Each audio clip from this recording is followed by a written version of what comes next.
Hello and welcome, everyone. It's our 4th anniversary, and I'm super happy to be here, and I'm super happy that you all are here.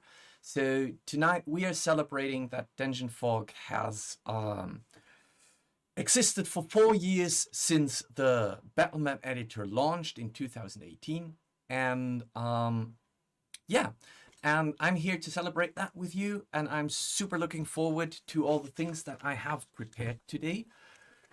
I also have to run this without Guy because he is away. Unfortunately, he will come back next week, so I hope my setup is working. If you can't hear me, that would be now a good moment to tell me before I continue. If you feel like I should be louder or I should be less loud, please let me know as well. Also, I just realized that I need to do something here. Let me quickly get that working. Okay, there you go. And right. Okay, coming back to you guys. I hope everyone can hear me. I can't hear Guy at all. Yeah, well, unfortunately, I can't hear him either. And it is such a pleasure to usually have a moderator because that removes all the stress. I can just sit there and chat, and Guy can handle all the buttons. Dargix thinks I could be louder. Well, I can ramp me up just a little bit. I hope that is better now. So yes, as usual, this is interactive, so you can chat with me, you can ask questions. We are going to walk through approximately an 3-hour stream, but we will have a break in between. We will be looking at DGNFOG, how it came to be, and we're going to do that in a very special way today. We are going to have guests later on that we will chat with. And then, of course, I know that you're waiting for that. We will also look at the recent update that for the battle map editor came out yesterday, and of course the Deus update that is coming next week. And yeah, with that said, I think let's jump in. If you have any questions, if you want to ask questions to me, please type question in caps and in front of your question so I can catch it. I do have moderators who are going to help me tonight, but I will do my best to catch all the questions that I can see. So help me with that and type a big question in front of it. All right.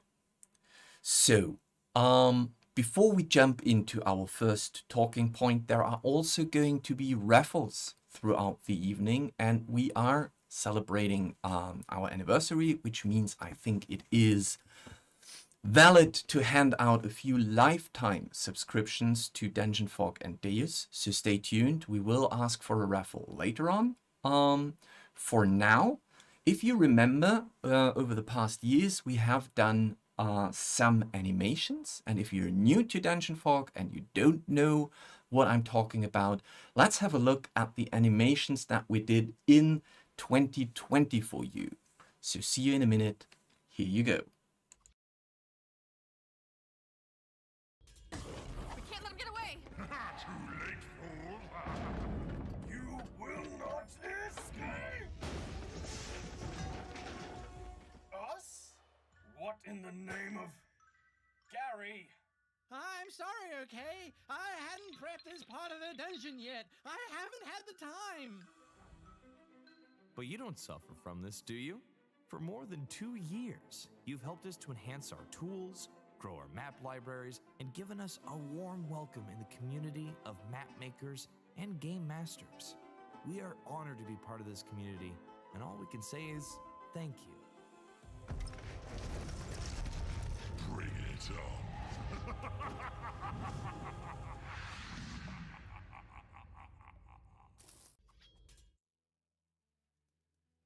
All right.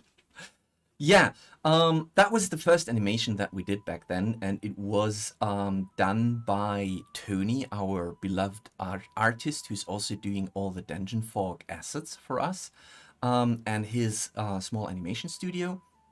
and we are super in love with this. You will see that we did 2021, another one. But for now, I want to take you on a journey back to how Dungeon Fog actually came to life. Yeah, you know that door. That's true. And I love the graphics, so I'm using it wherever I can. But for this journey, I thought we'd do something a little bit different. And instead of doing it the corporate way, where we are showing you graphics and infographics and stat bars and whatsoever, what happened to Dungeon Fog, I took the time and I dug into my personal photo archives, so the pictures I took throughout that time, and I created a little presentation for you that looks at Dungeon Fog from a different angle. So let's start with it, and I hope you will enjoy the journey because let me tell you about the beginnings of Dungeon Fog. We actually started so the whole thing kind of took off in 2015, because back then in 2015, we started playing D&D. We actually started playing Pathfinder, to be completely honest, but we started to playing a tabletop RPG. And it was because of Theresa and Thomas. You can see those two sitting next to the door, who were, by then, Thomas was a web designer, Theresa was a graphic designer in the graphic design agency that I ran back then. And they too approached me and they said, what if we do a monthly game night where we play board games? And Thomas was like, well, what if we play a tabletop role-playing game? And I remember, since every one of us was by the time watching Crit Role, because that was fresh in 2015, we were all like, oh yeah, let's try that. And so we started playing. And I was instantly hooked. I was offering to be the GM. And I fell in love with running tabletop games and DMing. So by 2016, having just one game night a month wasn't enough for me. And I started to reach out through Reddit, I believe, an Austrian gaming channel on Reddit. And I said, I'm looking for new players who wants to join my game. And so I met my second game group, and both game groups exist until today. We're still playing almost, let's say, between every 2 and 6 weeks. And as today, I have a third gaming group as well. So the important part about this picture is some of you might already recognize a special person in there, but we will see that having that second gaming group actually was critical for the success of Dungeon Fog in the future. Another, I think, pivoting point in Dungeon Fog becoming a thing was when, here you can see Herbert testing it, when we installed our projector. Because before that, I was playing with printout maps and I was playing with hand-drawn maps. But the second we installed the projector, I was suddenly able to create maps and maps and maps and maps. And it was just wonderful because I didn't have to worry about the printing costs and production costs anymore.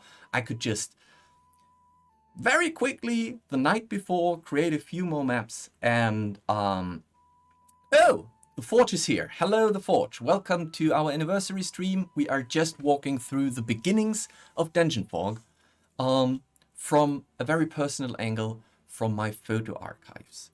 So here you can see Herbert testing out the new projector. And with that, maps were not a problem anymore. The big problem were the tools back then. And I was pretty angry and pretty upset and pretty unhappy with what was on the market back then. I remember that there were some old tools from, it felt like the 90s. There were some tile set tools there, but none of which really felt like a state-of-the-art tool to quickly, and I think that was one of the important points for Dungeon Fog, was quickly create maps, because I tend to be a late game prepper and I need to quickly dish out maps the evening or even probably 1 or 2 hours before the game starts. And so I started to think about a first concept of what would actually be necessary to make that work. And luckily, that design never made it, because it is, looking back at this one, and I think it was done in 2017. This looks terrible. But it is, I was searching for the oldest concept that I could find, and it's not the oldest I did, because if you pay attention to it, you can see that the DGNFOG logo is already in there. So it must have been a bit later. But in terms of looking through my archives, that was actually the oldest image I could find. And it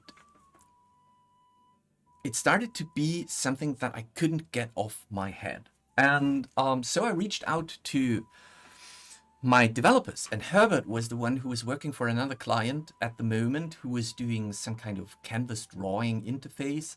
And he said, well, I could kind of reshape it a little bit and model a little bit with it, and maybe you could use it. And I have found one of the prototypes that Herbert presented to me. So let me quickly show that to you. Here is actually, it is version 8 of the prototype. I don't have older versions, at least not on the PC that I have here and on the backup disk. But this is a working prototype that Herbert and I designed and created to see if we can actually do battle maps. And I noticed that there is some bug in there with the windows looking weird. But as you can see, it kind of already had a resemblance to what DGNFOG later became. And that is quite interesting. I had a lot of fun with it. So you can, what can you do in there? Not much. Those assets were drawn by me. I sat down and I created a few assets that I could use. And as you can see, we don't pay attention to walls, no brushes, no nothing. This was a very rough first prototype. Let's put a barrel in there, and then let's do some, oh, nice. I did an organ back then. Well, let's put the organ here. And you can actually, I think you can rotate and scale things already. And that was a weird thing. I think we should probably bring that back eventually. You could rotate the drop shadow, which I wonder why we got rid of it. I can switch into a dungeon mode already, and I have some rudimentary way of hiding rooms, but not their content, apparently. So here you go. That was the prototype that Herbert was working on that kind of tipped me over and said, I want to do this. This must be a thing. This is so easy to use. Why can't we continue with that? And why can't we work on it? And by the time we were there, it was 2017, and the biggest problem we had was not so much, I think, wait, before I say that. Here's actually, I did that over Christmas, I remember. I sat down and I started to kind of visualize it. And here you can see a first iteration, a very Illuminati version of our logo. And some concept for a website that luckily never made it.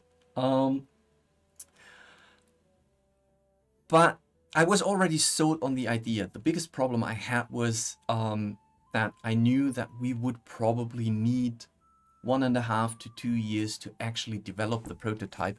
And we were a very small design and web design and graphic design agency. So it was impossible to set one of my web developers aside to just work on that.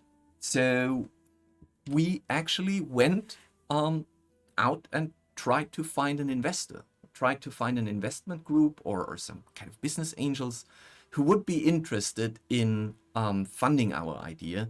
And as you can see on the picture, that didn't work out. Interestingly enough, it didn't necessarily work out because the investors weren't interested. It didn't work out because all they heard was a drawing tool, and all they thought was, well, that could be a really cool kitchen designer. And although I have quite a lot of training in meetings and customer relationship and presentation, that is one of the rare occasions where I actually table flip rage quit. And I said, nope, the only thing we're going to do is a battle map editor because that's what we want to do. That's our dream. And we're not going to convert that thing into a kitchen or a flat designer or whatsoever so that you can make more money out of it. That's not our goal. And so we tried a separate approach and we said, okay, if investors aren't interested, let's see if we can find a community that is actually interested in it. And we did. And to be completely honest, if that Kickstarter campaign would have not gone through, we probably would have abandoned the idea.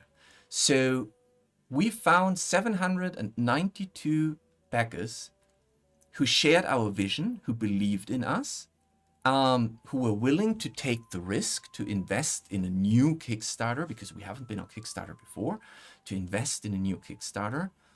And it is thanks to you that DGNFOG suddenly happened. And this was amazing. We were completely blown away. So because of that funding, because of that trust that we got, we actually, because of you, we then actually created our first real website. And some of you might still remember that design because it was there until, I think, the summer of 2020. Because of you, we got our first booth and we were so proud of it. Here you can see Herbert and Thomas and my daughter. At least 2 of those 3 look really proud on that picture because that was our first time that we had a booth for our own, designed, printed, shipped, and built for the Vienna Comic Con in 2017. And it was so amazing. But most importantly, because of you and your funding, we got this guy. Here in the back of the car, you can see Andy. And he was, if you remember, he was already a player of my gaming group. He was super curious about the project. And I could feel how it was itching him to be part of it. And luckily, through the funding, we were able to bring him in as a freelancer and have him work. And without him, we would probably not have realized how dangerous the road is to try to make the software in Canvas. And he convinced us to actually change our technology from Canvas to WebGL, which lay the groundwork of where we are today with the battle map editor and with the dynamic lighting and all the stuff that he actually built in there. And therefore it was by the end of 2018, when he already I think it was almost 6 months of development time in, and he brought us into our first public beta, that we offered him to become a partner and be part of the founding members of DGNFOG, because by that time we also founded our company. And that was actually the first thing I think we did in 2018 was we realized that now that we have a company and now that we have a product that is in development, we need to think about communications.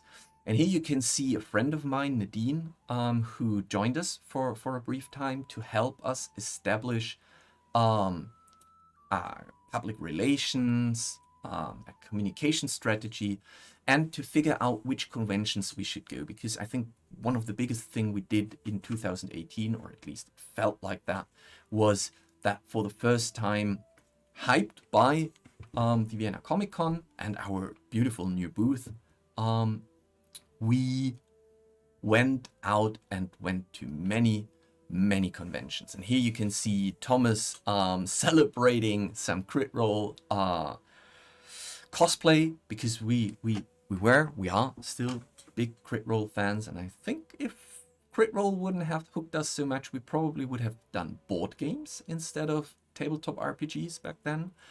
And here now come 2 very important pictures for me. So they are very true to my heart. The first one is, it was on this convention that you can see here, the RPC in Cologne, that we met our first DensionFog user. And by that, I don't specifically mean the first user ever, but I mean that was the first time that we met someone who is not part of the family, not part of our friends, not within the office space, but someone completely out of the loop who actually backed us on Kickstarter and started working with the tool. And this is Examinator. I would say the old league of Discord users might still remember him. He was very active in the beginnings, and he unfortunately stopped playing in 2019. And he sometimes still shows up on Discord. So if you ever run across Examinator, say hi to him, because he was actually the first person we met that was a DensionFog user, which felt incredible. And also he, with his feedback and his critique, he was very vocal about the things that he liked and didn't like. He shaped DensionFog, and so do you every day when you give us feedback on Discord. And I think that's a very beautiful. For me, this picture is a great reminder of how important you as a community are to us, and hopefully to you an encouragement to speak with us, because we love to listen. Here's another picture that's very true to my heart. That was the first picture someone sent to me, showing their layout, how they used DensionFog in their gaming layout.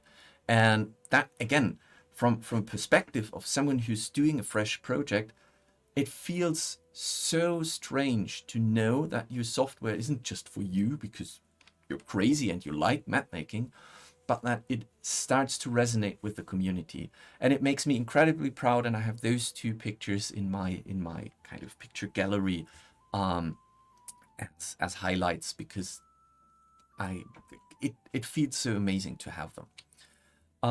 Here you can see another proud picture of Thomas and me, where we went to Spiel, and we actually took part in I think that was kind of a fresh publisher press meeting room. No one paid special interest to us, but still we were so proud to be there. It felt like we were rock stars on the red carpet, and as you can see, we were super excited about it. But 2018 was also an important year for us because we met friends, and many of you will know who I'm talking about, in 2018, that are still very close friends to us, and I'm so happy that we met them. We met Dimmy and Janet from World Anvil, and it was actually Dimmy who reached out to me, and he said, hey, you're also starting fresh. I think they were a year ahead, so let's just chat. Let's see if we can collaborate or at least exchange, because we're both going through the same experience as startup companies. And over the years, they have become very close friends to me because they are amazing, they're warm, they're welcoming, and it makes it's just great to exchange with someone else who's kind of going through the same things. And they also introduced me to Guy Sklendis, and I can tell you I was so starstruck when I met him the first time, because we were we probably had about 1,000 accounts, and there were probably 300 to 600 maps in our databases, and he was already becoming a big YouTuber. By the time we met him, I think he was in the top 10, if not the top 5 of RPG content on YouTube. And I was so nervous chatting to him, and I'm so glad that I did, because again, he has become such a close friend, and most of you know why, because we're resonating quite well, and we're doing a lot together, and that happened in 2018. We grew a little bit. Our booth got bigger as well. So our team expanded. Here you can see Tony standing behind Herbert and Andy. You can see Debbie. She was a graphic designer who worked for the agency and then also helped us with the graphic design in DensionFog. And Rai is standing back there. He was the one who worked with us on the soundscape system that unfortunately never really made it. But yeah, but here you can see us. I think that is another Vienna Comic Con. That might have been the Vienna Comic Con in 2018. And here you can see a weirdly proud Till and his team receiving our first award, because that also was a thing that kind of felt very rewarding for us. Well, it's in the name. We received the RPC award for the most promising product, and that just from the standpoint of a fresh developer and someone who's just starting up, that actually feels amazing. And I'm also really proud. I don't have a picture, actually. I don't know why, but I can show you the Ennis Award that we got the year after. That was the Silver Award for the Best Digital Aid. And yeah, and that was, I think, 2018. So 2019 then began with us. I think I could say by the time that we hit 2019, we realized that we are now getting the hang of our updates for the battle map editor, and we're understanding of what we want to do. We're not running behind our schedule on things anymore, at least not that much. So it was the first time that we said, okay, let's sit down and let's think a little bit about the long term. Where does the company want to be in 5 years, in 10 years? What's our goal? What do we want to do? And we had a very fun meeting, actually, and a long workshop where we kind of collected everything that we want to do, everything that we have done, everything that we can do, will do together. And in that process, we realized, and I think that one is one of the first screenshots that we did, or I mean, sketches that we did. We realized that we want to do a tool set that not only offers battle maps, but also world maps, city maps, even space or galaxy maps. And yeah, it's a real life screenshot. And from that moment on, we knew that we have a vision. We have something where we want to be. And although it might sound a little bit overestimated, you should always know your hybris. But we said that one day we want to be the Affinity or the Adobe product line for map makers, and that's where we want to go. And I used the opportunity of the workshop and of our vision concept making to then travel to London and speak with Janet and Dimi and to meet Keora. I had met Keora on the Dragon Meet the year before, and we had a little chat. So I went back to London and I said, okay, let's sit together and let's talk about the things that map making needs or should need.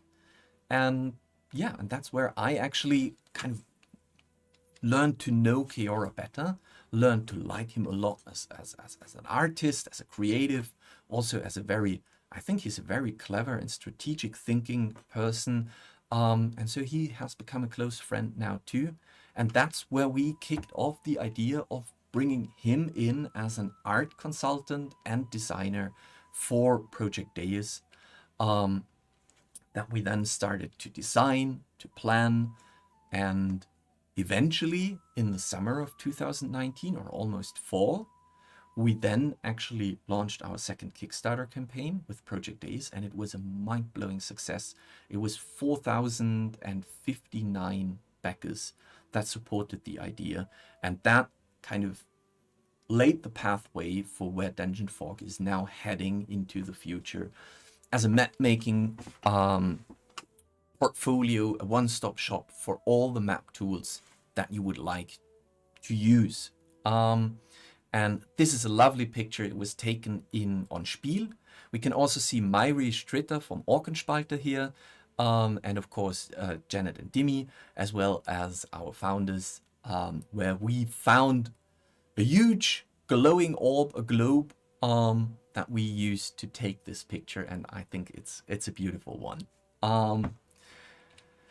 Yeah, so suddenly we are in 2020, and 2020 was of course, the year where we started to hire more developers, because with the funding of Project Days, we said, okay, we need to expand our developer staff, get more people in. We started planning and developing the concepts, and we have been working on the framework and the architecture. But it was also a year that created some kind of weird setback that we didn't anticipate, because it was the year when the COVID lockdowns hit. And as you've seen in the pictures before, we're a very engaged company with having meetings, having workshops together. So it was extremely weird to suddenly be locked in your apartment. And here you can see me sitting in my daughter's room, because through the time of the first lockdown, I think that's where the picture was taken, schools were closed, public transport was almost closed. We all had to work from at home, which meant within the small apartment that we had, it was impossible to work in the same room. We had to kind of take turns in who is allowed to go to my daughter's room, because she had a second desk in there. And even though we had a bit of a struggle to find our ways around how to work remotely, it was still, I think, quite a successful year, because it was the year where we actually launched our rebranding with the help of Bodhi. We redesigned our website. We redesigned our internal, external area, everything. We had the new logo. So that was one thing that we did. We released version 5 back in 2020, which I think was a huge update to what DGNFOG was before. It was the update that included the shapes tool and the new brush tool and so many other things. And although I can remember that version 5, the release, was a bit rocky, I remember that we had to do some emergency hot fixes over Christmas. I think version 5 was a big game changer for DGNFOG. When are we going back to the classic D4 logo? Well, maybe in a few years, we will see. However, 2020 was also the year that we released our first tech alpha to Project Deus. And although, I mean, unfortunately, the tech alpha was not a success, I don't see it as a failure per se, because if we hadn't released it to you as our first tech alpha, if we would have kept it and kept working and working and working, we might have not seen how bad our initial architecture design was. And thanks to the first testing that you provided, we realized soon enough that the way that we've planned our initial architecture was not future-proof, and that we need to roll back and start again. And however painful that is, and I mean, I would have wished that the first alpha would have been a success initially. I'm still happy that we had you as alpha testers and your community support to test this first build, because I think it saved us a lot of time and pain later down the road when we went into 2021. So 2021 is a weird year.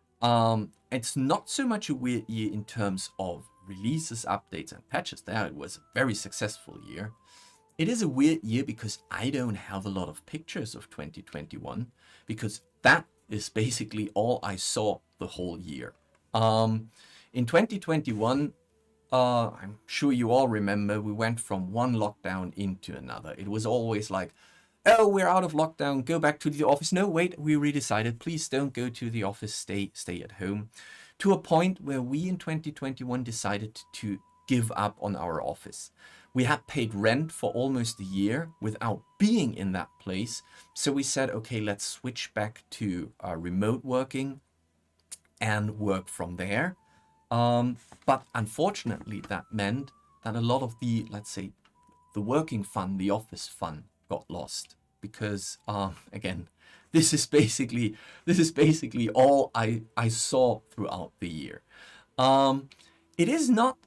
It wasn't unsuccessful though.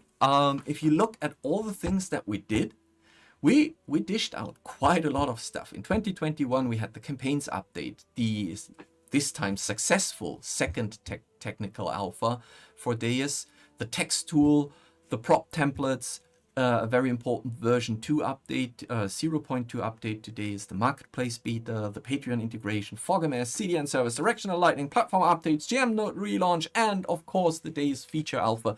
So we were quite busy. But personally, I would say it was a lot less fun than the years before when we did all those things together in the office. And I am so much looking forward to 2023 when we will actually get back an office.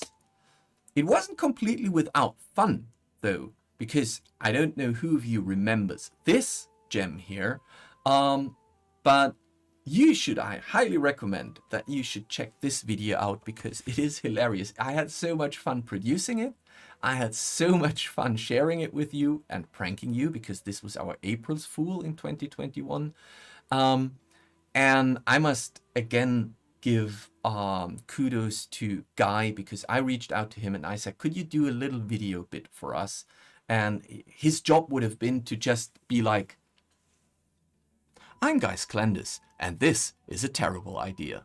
But instead, he did something else, and I'm not going to spoil it. I'm not going to show it right now because we're on the clock. But if you want to find out what that is, go to our news archive, go to 2021. It's our April's Fools. It's the Dance Your Map AI stuff that we did back then. You can find it on YouTube as well. I think it was hilarious. 2021, here's another one of those rare pictures that I took outside of Zoom calls, is when we were finally allowed to go back. We didn't have an office anymore, so we renovated the basement of the small house that we've rented in 2021, and made the perfect gaming cave out of it. And here you can see all the friends who were helping. This is Theresa again, Thomas, Debbie, and Becky, who were helping us to decorate that and play with us Dungeons and Dragons in the new basement. And of course, I cannot leave them out. Here's another important new addition to the DGNFOG team that joined us in 2021. Zeus the Dungeon Dog and his brother Hades. If you remember, our previous dog died in early 2021, and we couldn't live without a dog anymore. So we got Zeus, the golden retriever, and his Norwegian cat brother Hades, and they are actually quite cute together. They're pretty. I think my dog believes he's a cat though, but they're close. So let's go to 2021, to this year. We're almost through, guys. 2021 was the year I met my personal hero.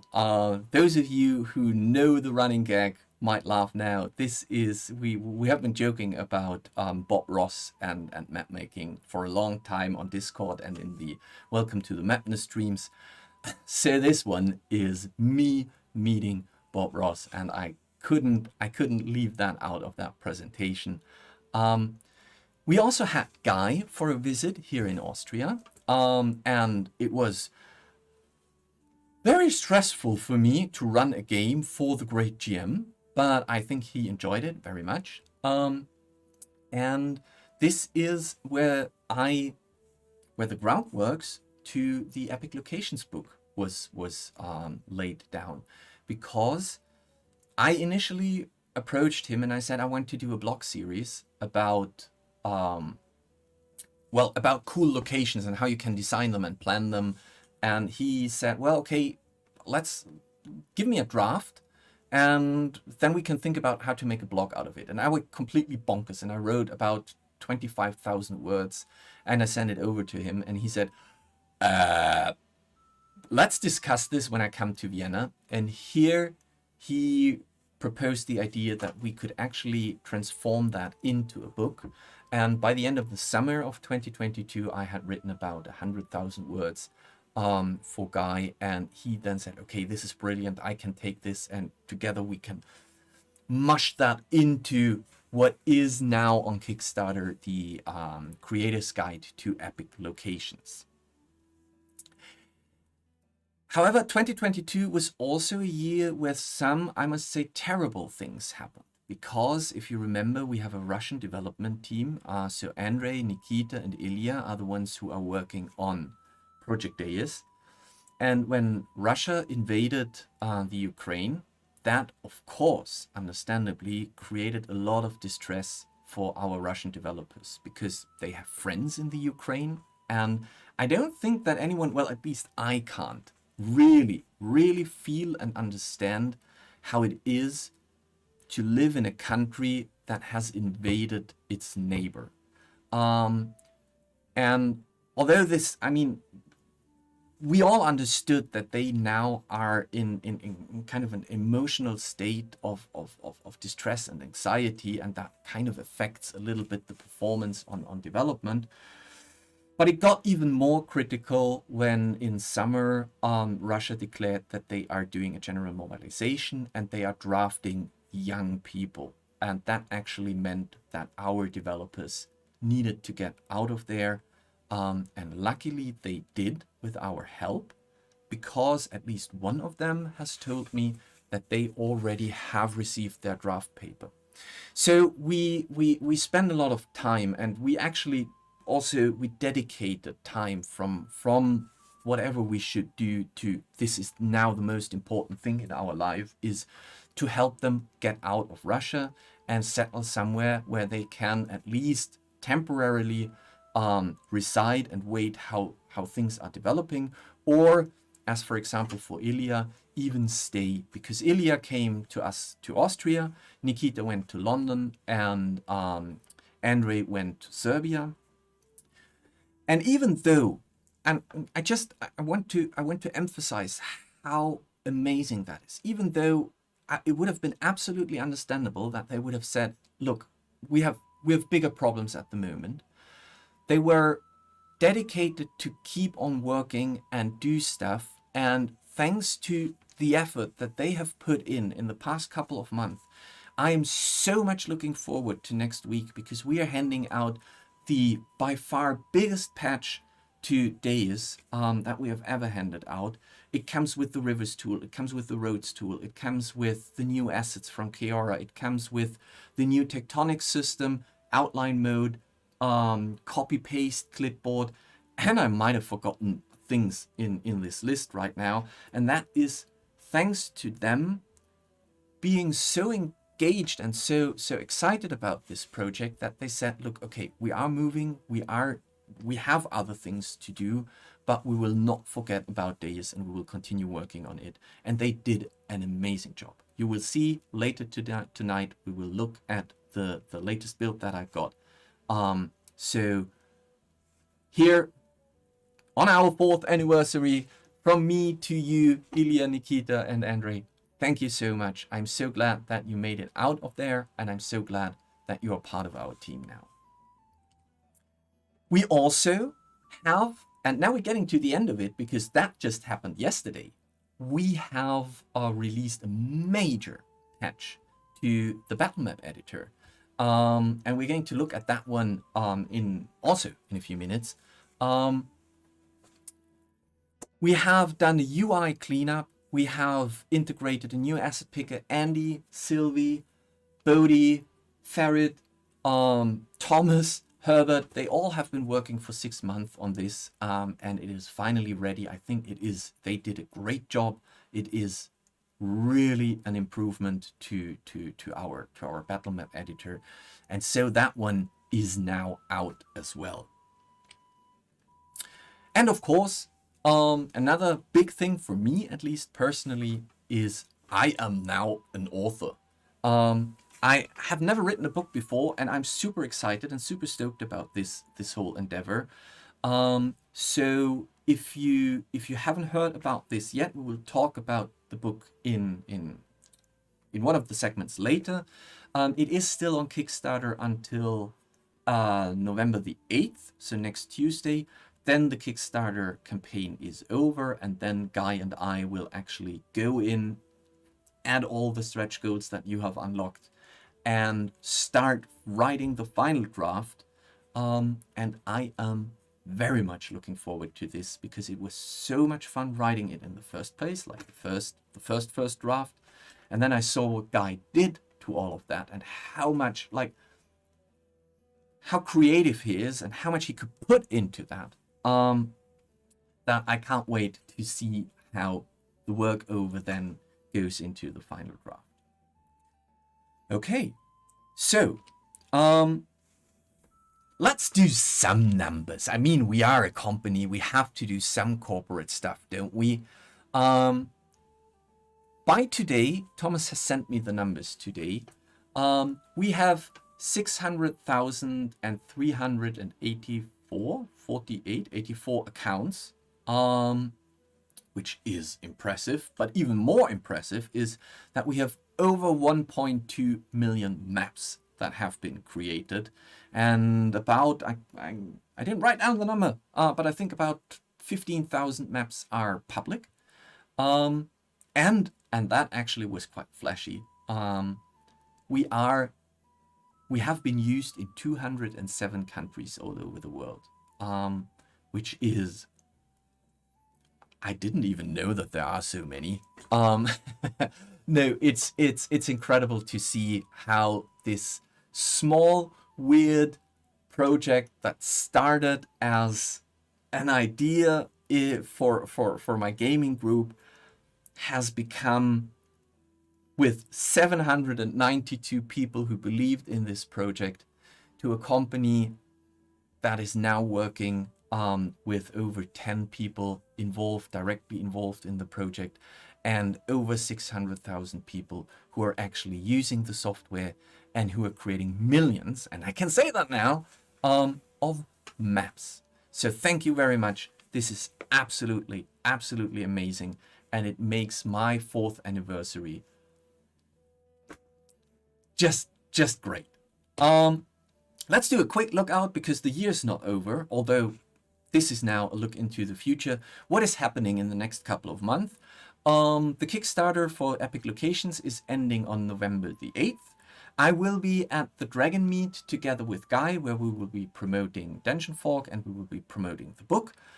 So if you happen to be in the areas around London, come over, say hi. I would love to chat with you. I have missed conventions so much, and I can't wait to go to Dragon Meet and start our convention visits up again. I hope you enjoyed it last year, because we are going to do it this year again. In December, our DGNFOG Winter Wonderland is coming back, our Advent calendar, where you can unlock 1 asset per day by opening a little door in our calendar. Of course, there will be a lot of Deus hotfixes. I'm pretty sure the patch, because it's such a huge patch, will require some things to hotfix here and there. But with the patch, we're rolling out the base pack, and over the next, so I think by the end of November, we will release the first new asset pack of all the asset packs that KR has created. And of course, in December, we will then roll out the next asset pack. And in terms of the battle map editor, we are now starting to work on the asset manager, which will allow you to manage your assets, regroup them, organize them, tag them in a much easier way than our current asset manager is doing. So all of that is still planned for November and December. I'm not sure if all of that, especially the asset manager, will hit the servers by the end of December, but they will be worked on, and I'm sure we will have a look at them throughout one of our mapping it outs in the next couple of weeks. Okay, guys, that's it. I'm through with my presentation, and I apologize. There has been so much to talk about and look at that I missed to look at the chat. Question: how much do you think the Russian war delayed the project? Well, the reason that I would say because they weren't taken by surprise. I mean, they lived in Russia. They heard the drums drumming. So they were prepared to leave. The most complicated thing was to get people, like for example, to get the money to them was one big problem in the first part. The second part then was to collect all the documents and get out.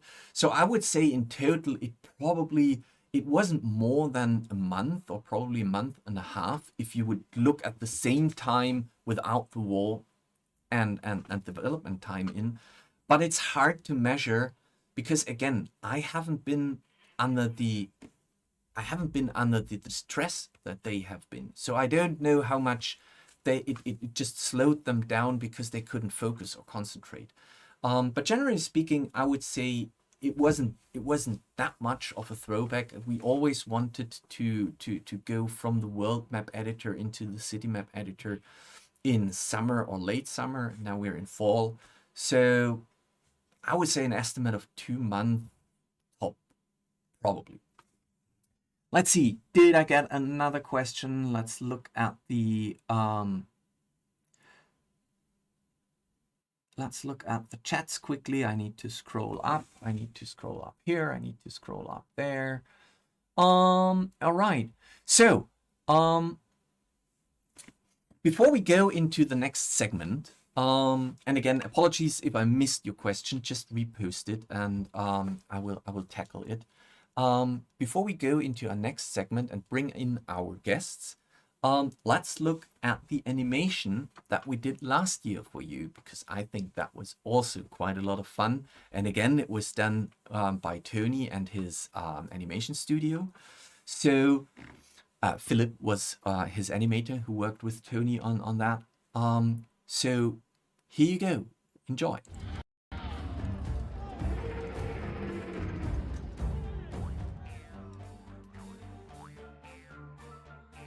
What's got you down, Ogre? It's my dungeon, Gobbler. What's wrong with it? It could be so much more, you know? With more stuff. It can't be that bad. Let me have a look. No, you've got a nice swamp full of snakes and spicks. Ah, snakes and spikes. Very nice. But, I mean, that's it. How am I supposed to attract adventurers with that? 2 words. Dungeon fog. Dungeon what? Dungeon fog. For over 3 years, we have put all our love and determination into making Dungeon Fog the best battle map-making tool out there. Thanks to you, our amazing community, Game Masters can pick from over 10,000 community-created and shared maps, and can turn them into their own epic dungeons to use and share. None of this would have been possible without you. Thank you. And may our tools always help you to create maps your players will never want to leave unexplored. So, what do you think, Gobbler? Well, it certainly is different.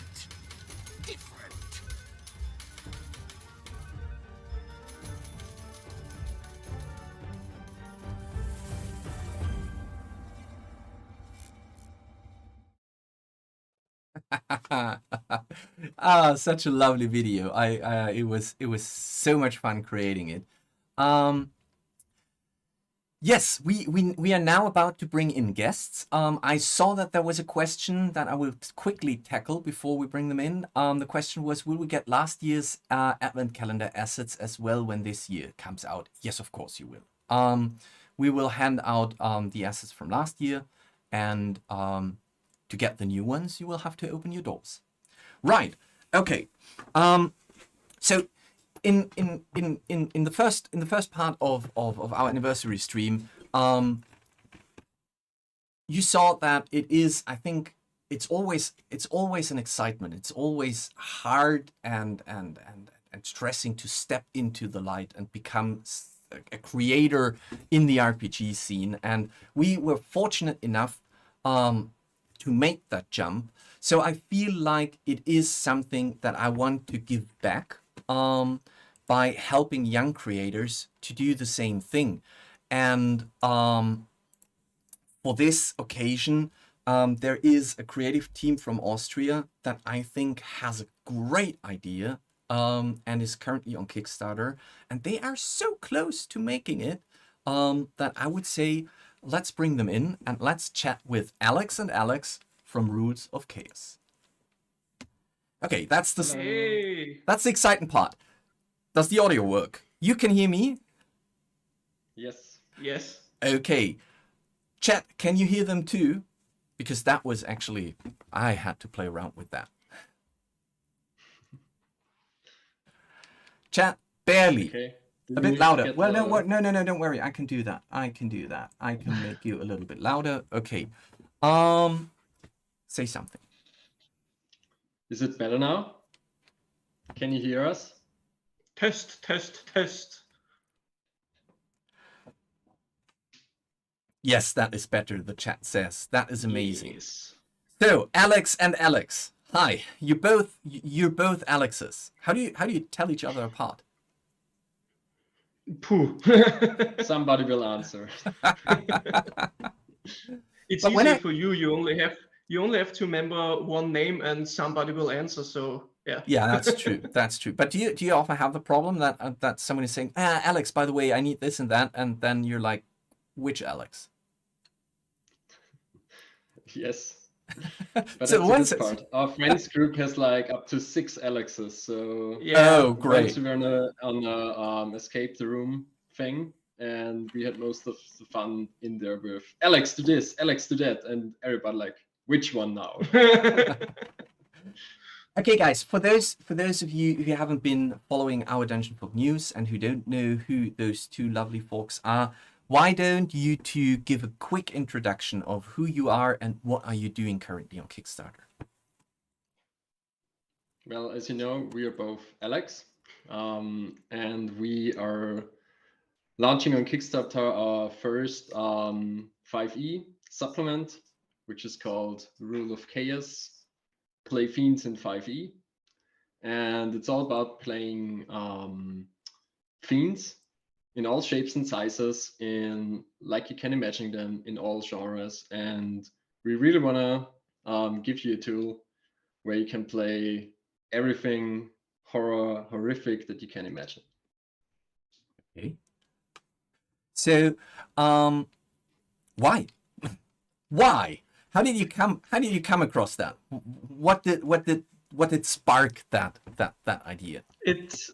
It happened by accident because Alex, this one, planned a campaign for us, and the first adventure of this campaign was where we had the chance to build demons, and the real follow-up campaign would have been to play demon hunters and to fight the disaster we made.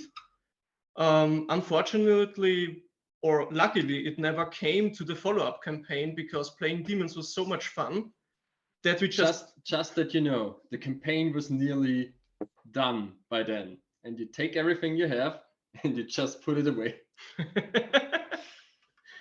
I mean, we just kept going, and from there, we played, I think, 2 years our own homebrew stuff, up to a point where we said, okay, we have so much material now, and we have so much fun playing this.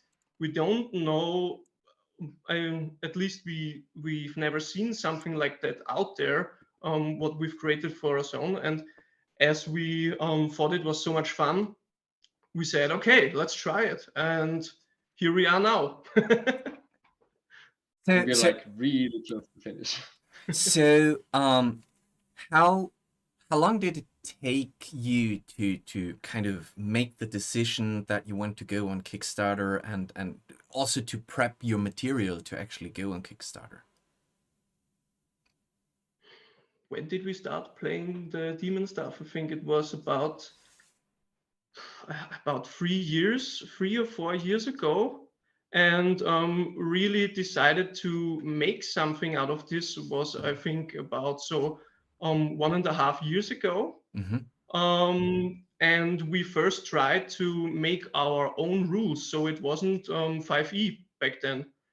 And yeah, we did a lot of brainstorming and a lot of playtesting back then, and we said, okay, we want to take this seriously and therefore make the jump to 5e. And this decision was made in January 2022. And this was also the start when we created social media accounts, got out there, and tried to talk I learned about to it. draw. And you learned to draw. Animate. Yeah. Yeah, I mean, you did the animation for the Kickstarter video. So that was you, Alex, right? That is a great job. The animation is quite That was nice. my first animation, and it's like 500 hours. So the idea of the whole thing is that it is made for a 5e rule set. So you can play this as an addition to the regular 5e campaigns, but you can add those rules. And I can play. You said it's not just demons; it's like demons, devils, or it's fiends in general. So I can play kind of monstrous evil creatures. Does that mean that I kind of, if I introduce those rules to my players, that I will have to deal with a bunch of murder hobos because they're just evil? Or is there I mean, you more? always have the chance that you have to deal with murder hobos. I know. But, And I know which gaming no. group feels addressed right now. Actually, that was the same problem at our table a lot. And actually playing demons made it better. Oh, interesting. Because I don't know what's which, but it helped people.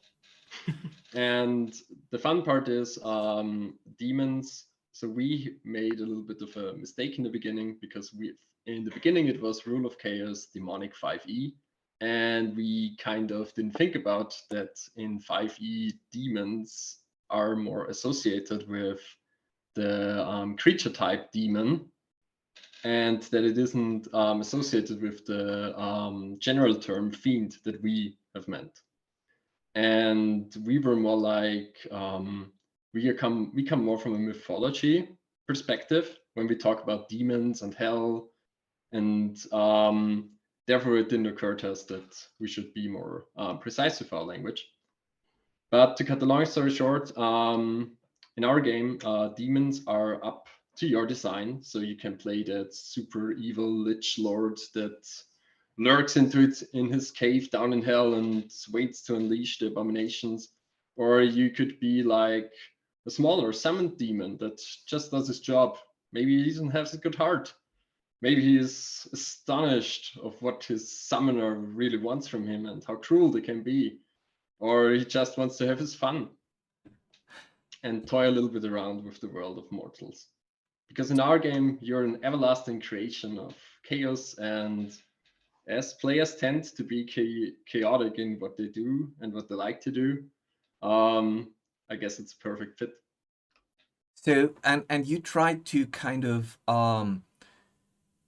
tailor those kind of the variety of how those fiends actually behave into the classes. So you've created a lot of different classes that are kind of reflecting that, and that should at least help your players to find their role in the world and not just be the manslaughtering monsters, but more like, if you prefer to play something like a fiendish, stealthy seductress, you could play something like that. Or if you want to be the brute, you can be, right? So you've created those classes with traits and feats to those classes to give them flavor, right?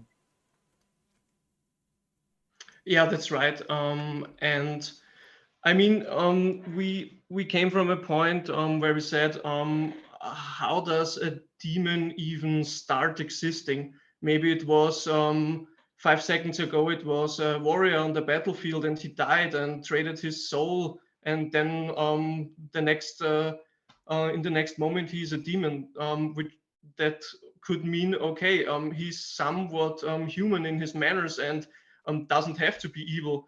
And our races, demon races, yeah, can portray all these kinds of demons you can imagine. We have, for example, the Morpher, which is a shape changer race, but we also have ghost-like a Yeah. ghost-like Let me race. keep talking. I would just I Just would just to give an overview in this, we thought of this in a manner of, okay, the race should be something that you are. So what is the demon, and what is the body providing? So if you have wings, these would be things that your race provides for you. If you have true sight, if you have do you have a fire breath? Do you have spores that kind of stun your enemies? And all that good things that you could do, these are things that your body provides. So your race should come up with these feats. And as of that, our race is level, like your classes would do. Yeah, I saw that. So you get a level up, and your race levels as well. And at certain levels, you can choose from a nice table what you want to improve. You could do your utility stuff, like you could get speeds, you could get senses and all these things. You could improve your battle feats. You could grow sharp claws and teeth. You could have like breath attacks and all the other things that you can play. Basically a dragon as well, if you really want to. And this is the race that provides that for you. Yeah. You also and then have we've taken the classes and we took all the good things from them and what people love of these classes, and we've transformed that into a hellish version of it. For example, the paladin is loved for its aura abilities. We've taken that and we thought, okay, auras are cool. What would that look like in hell? And we came up with the Hellwarden, a beast that has total control over its aura. It also has a way bigger aura, and it basically can tell who is allowed to enter and who not, and who isn't, by pushing them out or pulling them in. It can also do shield domes and cast spells with touch in it without even touching them. So it's really his domain, and that makes this class interesting in a hellish perspective. Or the rogue version of our demons that can slip into your shadow and follow you around. So there's a lot of cool things that we found and that we've transformed to give that feeling of being powerful. Sounds really nice. I also saw that you have some kind of, are those spell cards? What are those? You're calling them chaos cards. Yeah, that's right. We have some cool game mechanics we packed into Rule of Chaos, and one of them you've just mentioned, the chaos cards. It is a mechanic where when demons use their abilities or cast spells, they invite chaos into the mortal realm. And there is a certain threshold the GM knows, and when this is surpassed, the GM can draw a chaos card. And the range of effects on these cards are from, just funny. They can be even supporting for the demons, but they also can be a little bit dangerous, just like the Holy Intervention here, where a battle angel emerges from the sky and tries to hunt you down. But they are very situational and therefore a lot of fun. Some may be useful in some situations or dangerous in others. So they're a bit of a they're a bit of a kind of variation or leaned upon the kind of the wild magic table, right? So it's a more intricate system, but it kind of follows the same mechanic as the wild magic table, where whenever you do something and you pass the threshold, the GM says, "Oh, well, wait, that actually helps you," or ha ha ha ha. Roll initiative. You're all going to die. So There That's are fun moments in there. Like yeah. there's one card that provides you with basically an NPC hears your thoughts. So he kind of gets an impression of what the group is currently talking, and then the GM has the fun part of describing how pale that human turns as he slowly looks at you or starts running away. So here's a little So there's shout lot out. of stuff Here's in a there. little shout out to the community, because I was just checking your funding goal and you are 100. By the way, I must say it is lovely that you put your funding goal at 6,666 euros. That is, I think that's a very nice little touch to it. Guys, community, come on, help them. It's just a few clicks away from making the whole thing funded. And wouldn't that be an amazing anniversary if that thing suddenly goes bing, funded? So just saying, if you listen to that, I think if you're looking for ways to enhance your game with even if you just have the chaos cards, I think you could use the chaos cards, let alone without the demon things, like without the demon races or the demon classes and traits. You could use the do you have most? I think you have somewhere more screenshots of those cards, don't you? Yeah, I'm back down at the game mechanics part.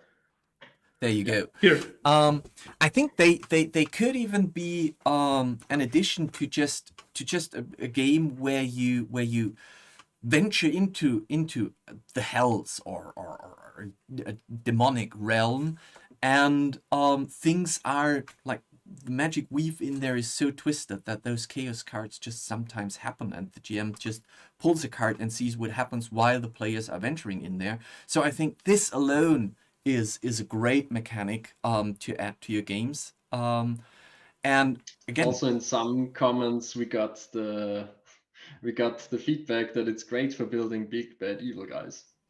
So, oh yeah, that's true. So using the rule set to just create evil guys, I think is also quite nice.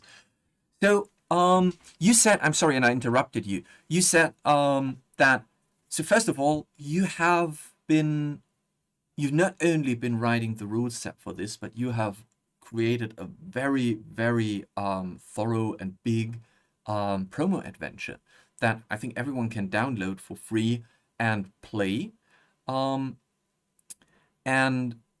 what's the adventure about? So without spoiling us too much, but what is it? What's happening there?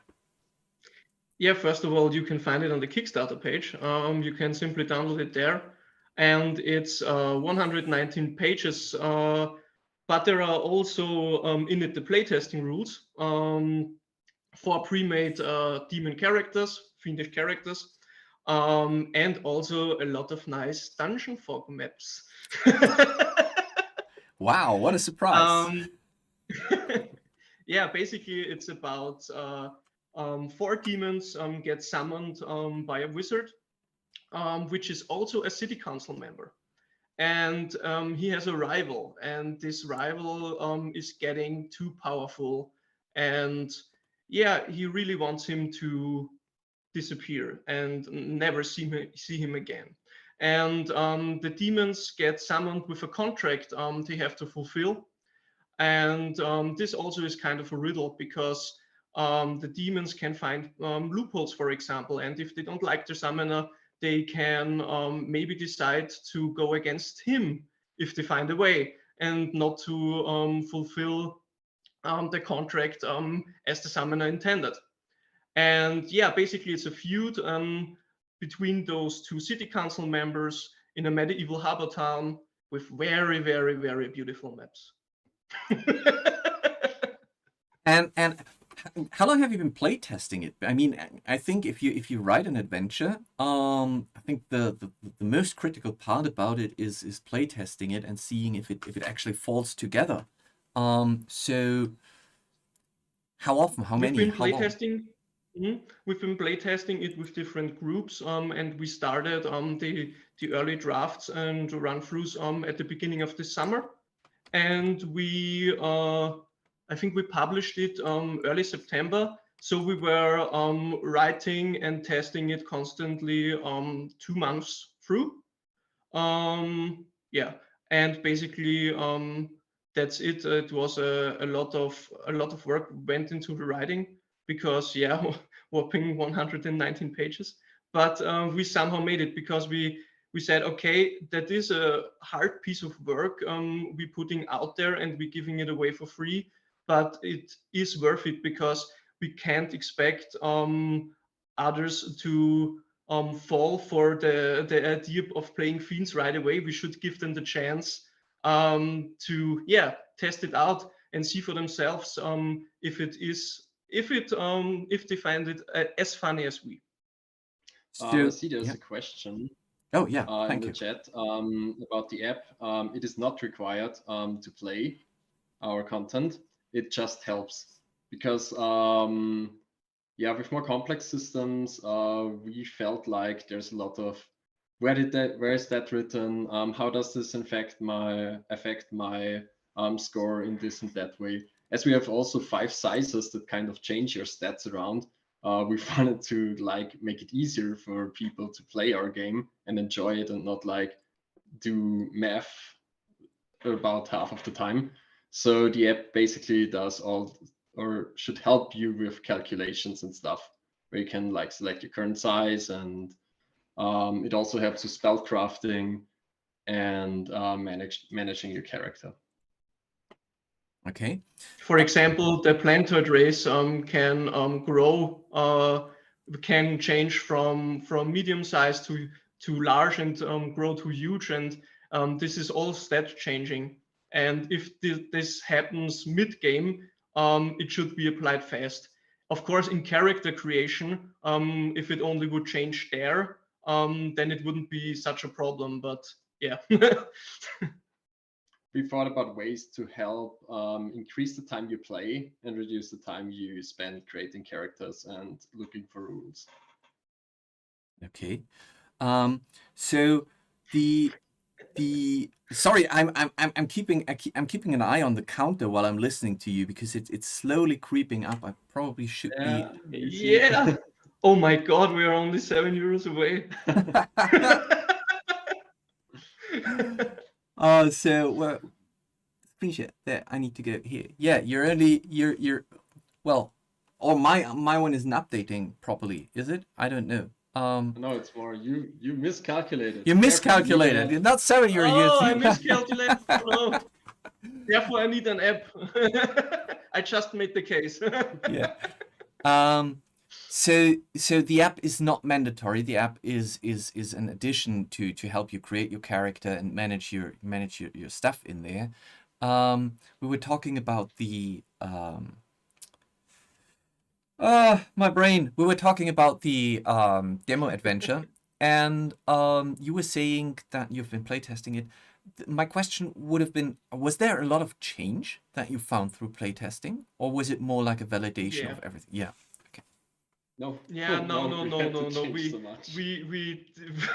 We at one point we were rewriting it from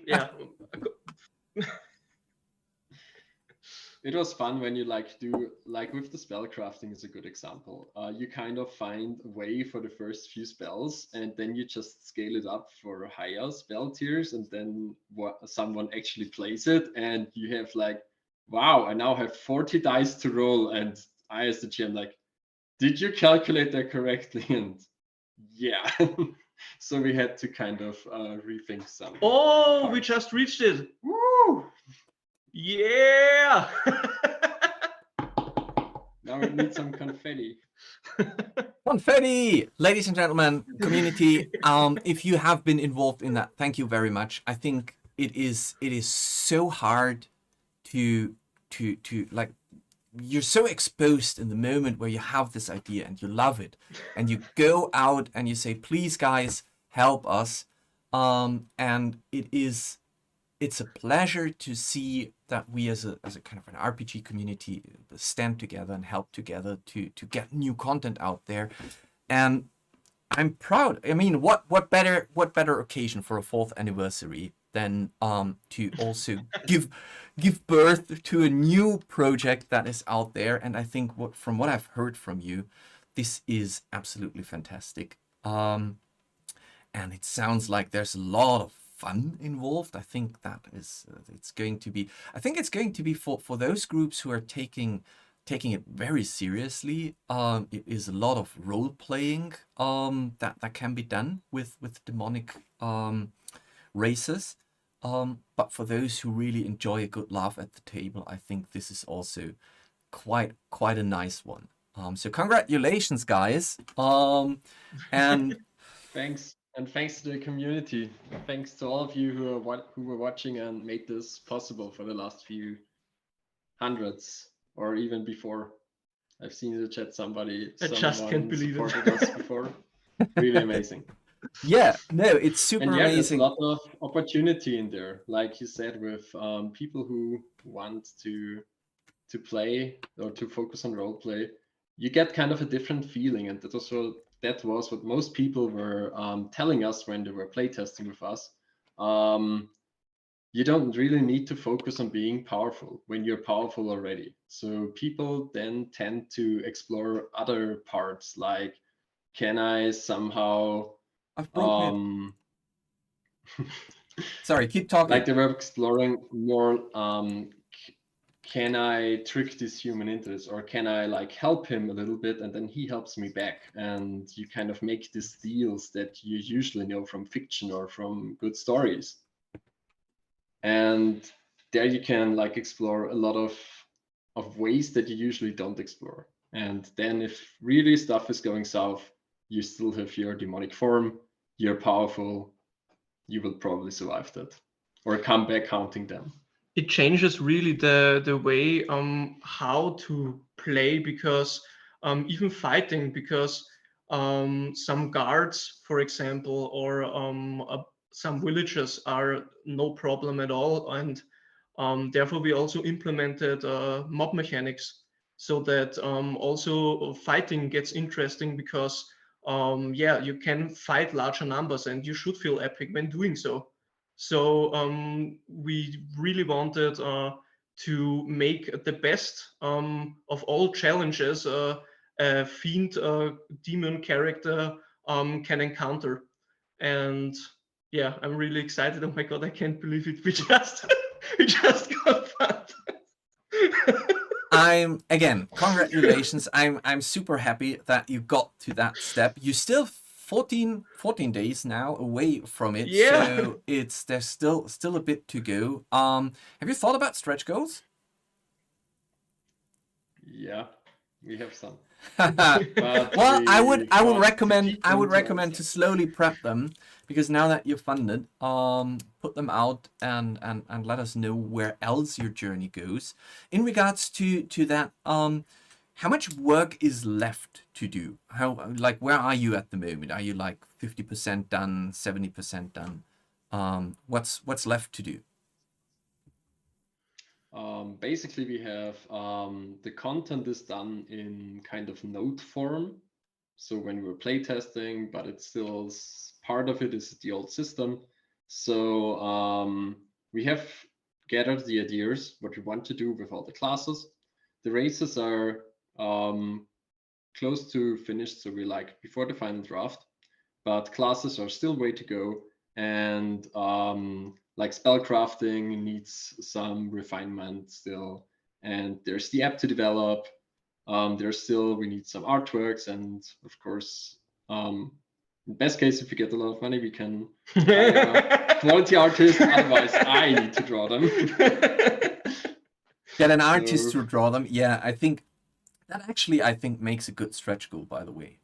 Because I know, and I mean, I know from having artists to work on the asset packs, and I have and now from the book, knowing that the book needs artwork too, that is a big cost that you have to put aside. So, and I think from again, Kickstarter is a community crowdfunding. So from your community, I think people will understand that if you say, okay, look, this is what we can do, and this is what we can do if we have the funding for the artwork. So I think artwork is always a great stretch goal. Well, guys, my stream is still going a little bit, and I kind of feel like I achieved a big thing by bringing you in and pushing you over the funding goal. So again, congratulations from my side and congratulations from the team. It is a pleasure. Thanks. It was great that you reached out to us. It was a pleasure to help you on getting things in Dungeon Fort working and stuff like that. And I feel like you have quite the gem there. So good luck to you. Good luck with the rest of the 14 days. Thank you very much. I think there's already still a question. Artists could, I think we'll give our contact information, or we'll post it just in the stream, the email address. That's if an artist is listening and wants to reach out, give us a call or just write us on Twitter, and we'll connect. Yes, and if you somehow miss to connect, you can always kind of use Dungeon Fog to relay that. Like if you feel like, okay, that didn't go through. What is the? I'm not sure if you can post that, but what is your? I will post it for you. What is your Twitter? I mean, we can also post it in the chat. It's no problem. I'm not Just sure if 1 it's second. link blocked. At rule okay. _ chaos. It's rule _ chaos. Chaos. Well, let's test that before I post it. That sounds like I mistyped it. Yep, there you go. Here you go. So if you... Ha! Chris was faster. Ha! But I was typing. Moderators. Ha! Taking away the... My mojo by... Well, I was typing it. Okay. Well, anyways. Guys, it was a pleasure having you here. Good luck with the rest of the campaign. Good luck with everything. I can't wait to see more Dungeon Fog maps for Rules of Chaos. And yeah, and with that said, have a great evening, you two. And guys, we are now going to... Let me quickly wave goodbye to you. Bye. And thanks for the asset pack. Yeah, you made it. Yeah, really, you're welcome. really It was a lot of fun doing the asset pack for you. Okay, guys, see you. And we are now, I think we are before a break. And before we go into that break, we are going to quickly do our first raffle for tonight. Which means that if you want to take part in the raffle, all you need to do is type lifetime into the chat, and I will randomly pick someone out of the chat that is going to win one of our Dungeon Fog lifetime accounts. So if you want to win one, that's your chance now. Type lifetime in your in the chat. It could be your Discord chat or your Twitch chat or your YouTube chat. Just type lifetime, and I will pick a winner. And what happens then is once I have the winner, you need to send me an email. The details will come in a second. Send me an email to contact@dungeonfog.com, and then we can set up your lifetime account. Okay. Let's see. I can see people typing lifetime, so let's give you another few seconds to type it. While I fresh up my voice. Right, okay, so I will just randomly pick one person, and that person is going to be Olegevitz. Olegevitz, you have won a lifetime subscription to Project Days and Dungeon Fog, which means that you please, by the way, moderators, that was on YouTube. So you please send an email to contact@dungeonfog.com, and include your name, please, so we know that you are the winner, and tell us your DungeonFog account. And in the next couple of days, we will unlock that for you. Don't worry, guys. This isn't the last raffle. This is just the one before the break. And now, my friends, we will quickly go into a break, 5-minute break, because I had Coke and I need to go into the bushes. I forgot my bushes. Oh no, I set up the I had to reset up OBS and I haven't added that. Okay. Anyways, next time. See you in 5 minutes, everyone, and we will be back then with the demo to DungeonFog. Or no, we will be back with a vote from you, because you can then decide whether or not you want to see the DungeonFog battle map editor first or the Deus preview. So make up your mind, because I will be back in 5 minutes and then we will go into demos. See you later.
And we're back. Hello, everyone. So welcome to the second half of our anniversary stream. I think the first one went quite well. I'm super impressed with no audio problems. Well, at least no major audio problems. And weren't those two lovely guys? I think it's so much fun to listen to them when they describe their idea. I'm so proud that we actually made them get funded. Or you made them get funded. That is really cool. That's a perfect little story for the anniversary stream. By the way, yes, sorry, I mean soda. So I'm drinking my Coke Zero. And that means that I usually say Coke to it, which might sound a bit confusing for some people. But yeah, okay. Second half of the stream, we had our first raffle. We will have another one shortly. Please remind me. I hope I don't forget. And every year a new promoted Kickstarter. We will see. Well, the thing is, this was actually really a Kickstarter that I felt is interesting. And again, to be honest, I must underline this too. Austria is a really small country. And seeing that in Austria, someone is trying to do a supplement for the 5e content, and doing that on Kickstarter, that already caught my attention, because we do have creators in the RPG scene, but compared to Germany or Europe, countries like France or Spain, Austria is really small, and this is really a niche hobby here. So seeing that someone from Linz tried to do this caught my attention initially. They reached out and asked for some support with battle maps, so they can add maps to their adventures. And when they sent me their copy, and I read through it, I felt like, okay, this is pretty good. They have done a lot of research. They've done a lot of work. So I think this would be a project that I would like to see come true, and therefore something that I felt like, okay, let's bring them in. Let's have them. Let's introduce them to our community and see what you think about it. And I must say, it was quite funny to see that they were so close to reaching the funding goal when we went into the stream, because it was like, oh, maybe there is a little anniversary miracle happening, and you guys made it. Thank you very much. Right. So, you know what? Before I forget, because I might get excited about all the new stuff that I show, this is after the break, and that means let's do another raffle now, and let's do then another one later. So once again, type lifetime if you want to take part in our raffle and win one of our lifetime memberships for DGNFOG and Project Deus. So here you go. This is your chance. Go for it. No, I'm not drinking pure cocaine, Forecaster. Shut up. Okay, guys, there you go. I can already see the first things are rolling in, and Damien is live this time. Try your luck. Go for it.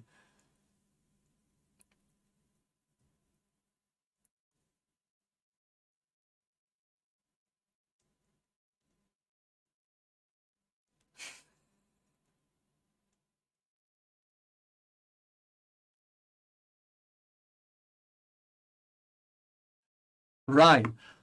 While those of you who don't type lifetime, you can already think about the next poll that I will ask you, and that is, we have 3 more topics for tonight. The last one I will keep for the end, which is talking about the book from Guy and myself. But before that, I want to show you what we did with the battle map editor and with Project Deus. So I can start with the battle map editor. My script says I should start with the battle map editor, but this is up to you. Let me know if you want to see Deus first, or if you want to see what has happened in the battle map editor. Just let me know in there. And in the meantime, Let's see. I think comments are going down. So let's go for, let's do a mouse turn and see. The winner is, I will just stop here, is Carmine. Carmine has typed lifetime, and Carmine, you have won another lifetime subscription to Dungeon. Not another one. You have won one. Lifetime subscription to Dungeon Fog and Project Deus. So I will write down your name. And same goes for you. Congratulations from my side. Please send an email to contact@dungeonfog.com. I don't know if someone else has posted this beforehand. Otherwise, who's going to type faster than me now?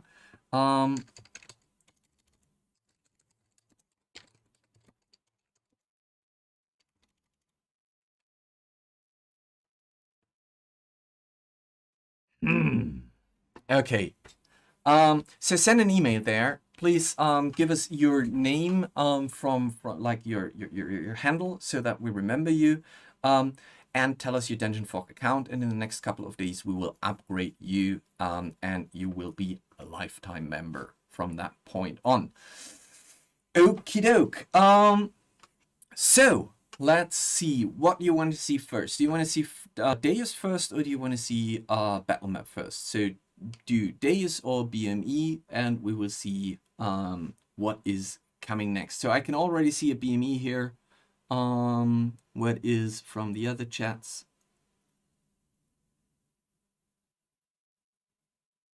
Okay, we have 1 for Deus, 2 for Deus. Deus, okay. Deus, okay. Okay, there you go, guys. I think it's clear. Unless people are not suddenly typing all BME in there for battle map editor, by the way. Then let's close that window in that case. And let's launch up the battle map editor. All right, I'm getting ready for it.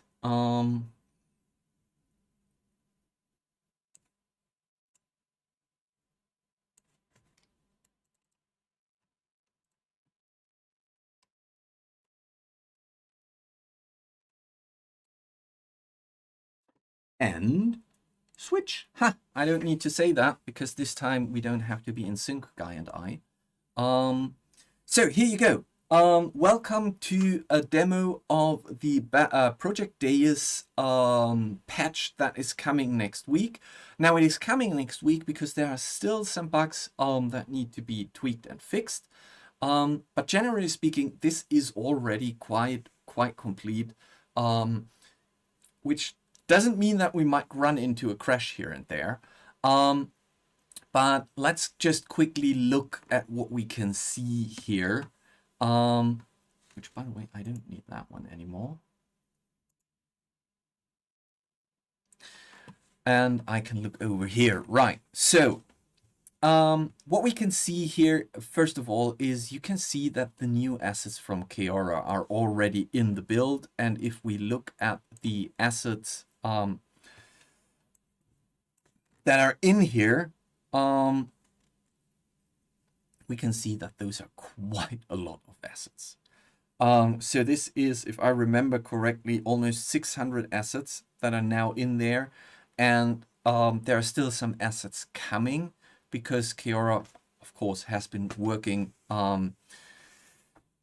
his arse off to get all those assets finished. And there are still some things that we need to add in. So I know that sand dunes aren't in there at the moment. They will come in.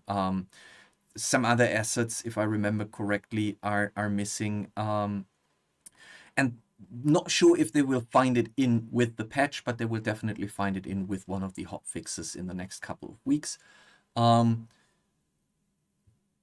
Yeah, so having a ton of Keora assets is one thing that we can see in here. And what could we do? Let's place, I think this is amazing. If you look at that, you have the castle, like a small, medium, and then a castle ruin. So if we take that and place a castle ruin up here. Also, I wanted to do that before stream. Cave We have quite decent caves here now that I think are quite fitting. So let's put a cave here. And then let's put this beautiful skull cave in the middle of this. And luckily, or not so lucky for me right now, because I need to actually grab that. Oh, come on. There you go. Let's move you over. Come on, skull cave. There you are. So that's something that we actually are still working on. Okay, there you go. We have a set index, which means I can raise the set index now. And the skull cave pops to the front, so I can move this this mountain here back. And now we have a skull cave sitting here. And the next thing you might notice is that if I scroll out, you can see that we have our implementation of the tectonic system. And that is actually quite beautiful, because if you look at that, you can see that our tectonics are now also blending into each other. There are still some things that can be optimized, but generally speaking, that is working quite nicely. So let me demonstrate how that works, because that is also, let's go here, that is also something that we have tweaked. We've improved the interface for the landmass drawing. And I think oh, look at that, Steve. Hi. We have been talking about you. And we've improved the interface now, so that you have different types. So you can do a regular freehand, which we already know. This is just freehand, and you can see it has some kind of texture to it. We're going to improve that a little bit. We have the natural, which is the coastline thing that we had before. So those are our regular things.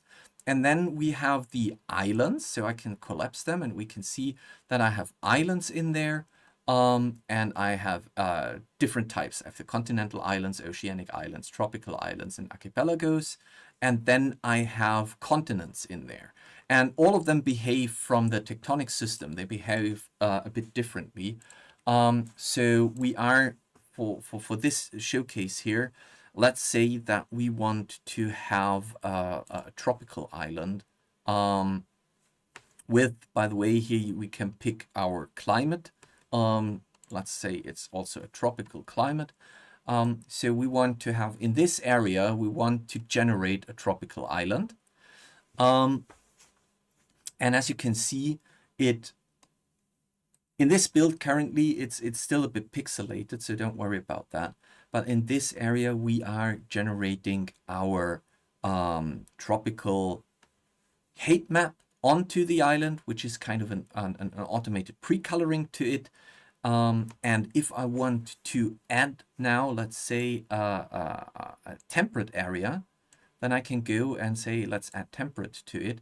And as you can see, it kind of blends into each other. I think we can see that even better if I go to dry. Let's make it dry up here. So you can see how those textures are already blending. And this is something that we will tweak eventually, that the blending is even smoother. And of course, if I want to, I can go in and I can take my brushes and I can start to, or at least I should be able to, unless I'm breaking my tool. Yeah, it seems like I'm breaking it a little bit. I can brush to it. And of course, we can then decorate it. But now the next thing that I want to show is the rivers tool. Because from here we can now, oh, sorry, that was too fast, undo. I can draw a river. And as you can see, it kind of, it auto bends and auto curves, which makes it quite nice. And I can then adjust those points. And I think some really clever thing that we did here is, as you can see, the origin and the end point of the river are fixed. So whatever you do, you can change the river but you're not affecting the origin point unless you change the origin point on purpose. And I must say, we must need to tweak that a little bit to make it a little bit more smooth. But having a river like that is quite awesome. And also, if I go in there, I can now go and I can adjust the thickness of the river, which I can do eventually over those panels, but they haven't been worked in there yet. But right now, I just use the Shift key and click and drag on a point, and that adjusts the river thickness as well. And I can do this on a point basis, which means that I could actually create something like a very weird, like an outcropping here. So there's a lot you can do with the rivers tool, and there is a lot you can do with the tectonics tool. But again, if you don't like the tectonics tool, or if you feel like this is not ready for you yet, of course you can. I think I messed up something when I did it. Let's try that again. Let's try it with a flatland temperate. So we're getting that, and now let's add a dry. Let's add a dry flatland into this as well. Yeah, that's much better. And now it's blending. And I think because it for somehow accidentally didn't take my coloring. Yes, now I can color over it. So there you go. Also, if you want to go, let's see if that is already working. I'm not sure. I can't remember. I got a warning that some things are still a bit wonky. But I think I can go in there. Yes, and I can do a mountainous. I can expand the height map to add mountainous areas to it. So now we have this island with the temperate dry, some color brush that I added to blend over, and the mountain areas in there. So it's a bit rough at the moment. I think we will eventually find a way to tweak it and make it more intuitive to work. But for what we wanted to achieve, I'm really proud of what we did there. And I saw a question. Thank you, Reinhard. Well, which bear is the best kind of bear? I don't know. We will see. What else can I show? I think there's so much more in there, if I remember correctly. So we have been looking at the new assets. Maybe let's just decorate that one with more assets for now and see what we have. So we said this is more like a tropical thing. So let's go for palm trees. Oh no, they're not tagged yet. Let's go for tree. And then we have palm trees in there, and I think they look beautiful. So let's pick them, and let's do a little scatter here. Let's scatter them by 2 kilometers and do 10 of each. We need to scatter them more. Let's make it 4 kilometers. Perfect. So when I go in here, and I can now, let's make sure that they are going to the land masses only. So let's scatter them here around this area, because here we have the palm forest. And then let's see, those are really cool. Let's take some of those. Maybe do a little less of them.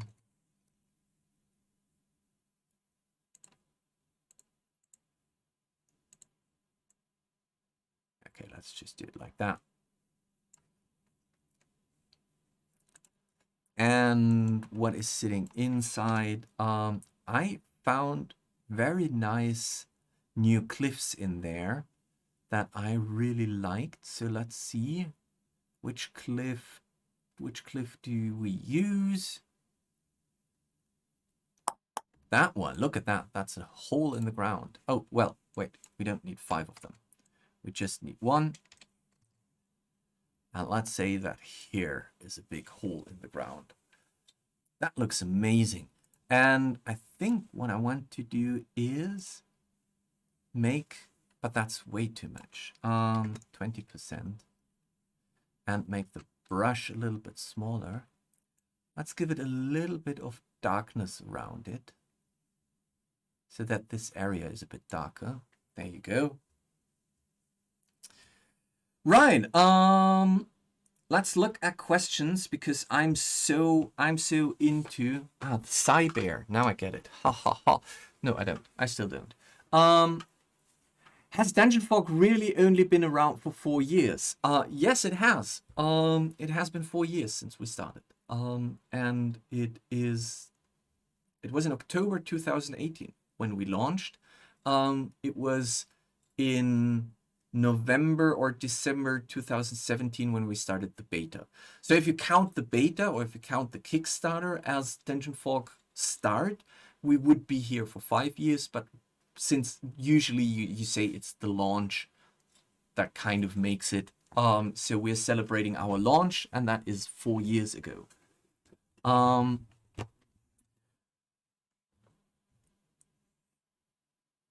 The Kickstarter for, that's true. The Kickstarter was, I think it ended it wasn't in March. Was it in March? I don't think that our Kickstarter for Dungeon Fog started. I think we started promoting it in March, but I think it ended in June. But maybe I'm wrong. I mean, it's 4 years ago. That's a long time for me. For my old brain.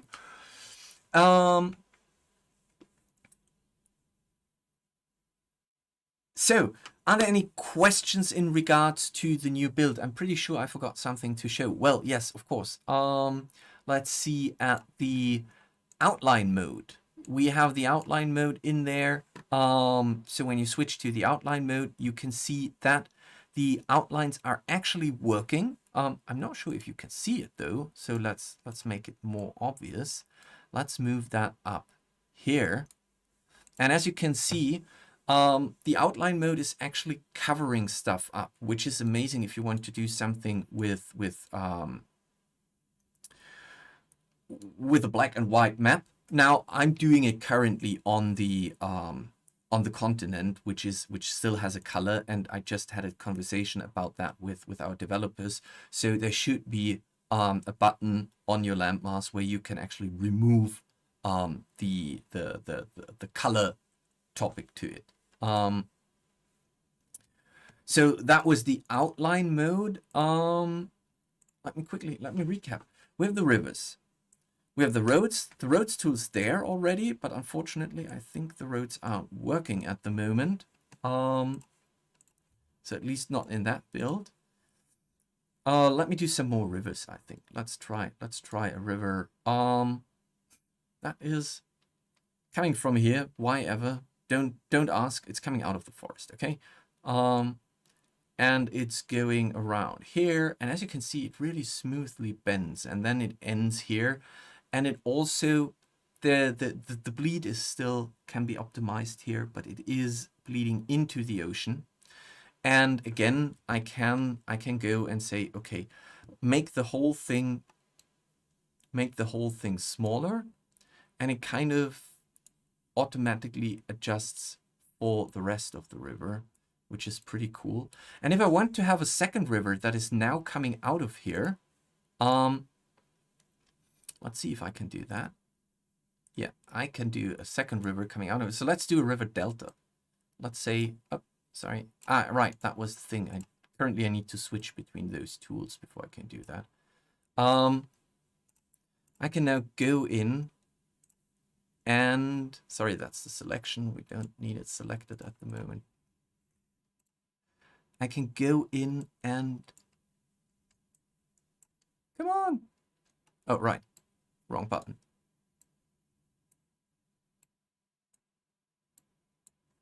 And tweak those as well. And I think it already starts to look like a river delta. Now, when it comes to the river itself, we can, of course, also adjust the color. Let's say that this is more in a greenish area here. So our river should be more green now. Let's do the same thing for this one. And sorry, I wanted to get more green actually. And this one. And I should potentially be able to pick that color, but it might be broken at the moment. Yes. Okay, there you go. Now we have quite a nice little river with a river delta. And as we get closer, you can see that they also very smoothly blend into each other, which I think is really cool. And whenever we want to adjust them, we can, of course, always go back and adjust all our rivers like that. And if we want to move them, I can go and select those rivers. I could create a group out of them and then just move them somewhere else. There you go. So the rivers tool, I feel like is already very advanced. I'm super happy with it. Question. Yeah, sorry, I'm in presentation mode and I'm looking here and the chat is here, so I'm always trying to remember to look at the chat. So we have a few questions in there and I will tackle them right now. Question, will we be able to color the waters? Answered. Question from Copper Shield. Has the shallow water in front of a river flowing into the sea been deleted? No, it hasn't. It's just not in the build. It will find its way back into it with the patch next week. Are there any questions that I missed? Let me quickly scroll up. By the way, since I saw a conversation about badges, the little badge that once was there, sorry, that one, the little badge that you can see up here, that is automatically added to every account that is existing as of today. So in the next couple of days, please give Thomas some time to actually do that. You will find that you have your 4th anniversary badge added to your account. We will do this automatically to everyone who has an account as we are celebrating our 4th anniversary. So if you don't have an account yet and you want to quickly cheat you into that, create an account right now, because Thomas will do the update next week, which means then you have an account. Okay. So we had the roads, we had the rivers. Well, we didn't have the roads because they're not working currently, but we will have the roads. We had the rivers, we had the new assets. Let's do some more. There are so many. I would love to showcase all of them. But unfortunately there are too many, but let's do some ruined temples. So there's a ruined temple here, and let's flip that one. So there's another one here. Let's see if they're, beautiful. Look at that. And we can go like, oh no, there's even more ruins. And let's have it flipped again so we can actually place them here. And let's have this beautiful crystal. Which one? Which one? Let's take that one. That might be, can we make it work? Yeah, look at that. Now it looks like it is at the bottom of this thingy. And to flavor it up a little bit, let's go for grass. We have those grasses in there, and they might get a rework. Keora already said that he would like to do a rework for the grass, but we're using the old grass for now. Let's scatter this by 5 kilometers and do 10. So we can actually do something like this to have kind of bleed into the desert, and then we go into the forest. And I think adding grass makes such a big difference because it gets more lively instantly. And now Keora has a ton of plants in there, which is also quite cool. Although I'm not sure if I should use them like that. Yeah, actually, that works.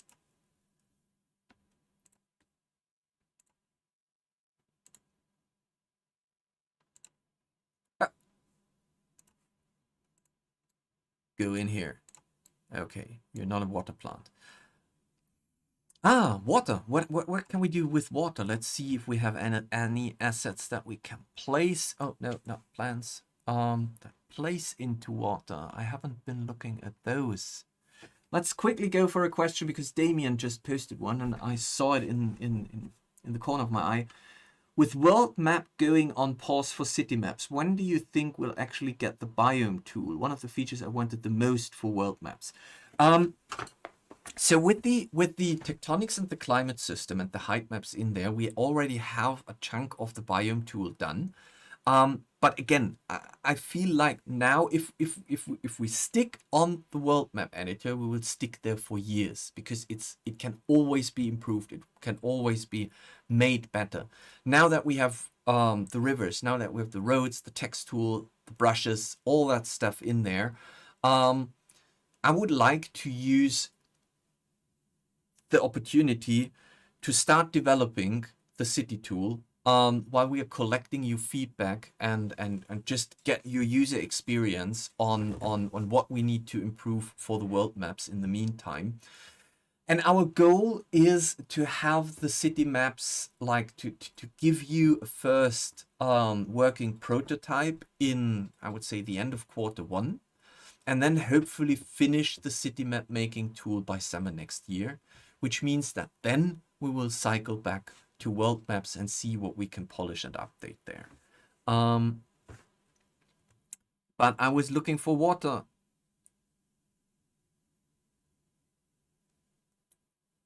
Houses. Oh, there we. Oh, well, those are the Titanic creatures.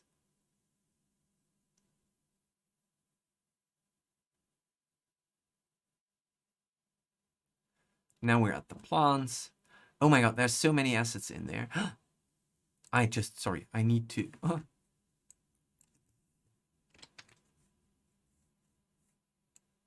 I need to place my portal. There is a portal. Okay. That is also from the Titanic's creatures. I just wanted to see if we already have any water assets like ships in that build. Because we had a ship in the old one, and I'm trying to avoid that we're removing assets that were in there and are now gone. So if the ship's not in there yet, I will edit from the old pack, and we will eventually replace it with the new ships, because I know that there are a lot of ships in the new pack. So it looks like there are no ships in there at the moment, which is fine. In that case, I wanted to place something in the water, and I will take one. Oh, the Sea Queen. Ah, beautiful. Let's put the Sea Queen here. Well, it should be in the water as well. There you go. And also things that you can place always in the water because they look amazing are our compasses. And let's go for, it's the Sea Queen, so let's go for that one. So here we have a compass. Okay, back to the chat. My favorite assets is the giant door prop. Oh, Bodhi, thank you very much.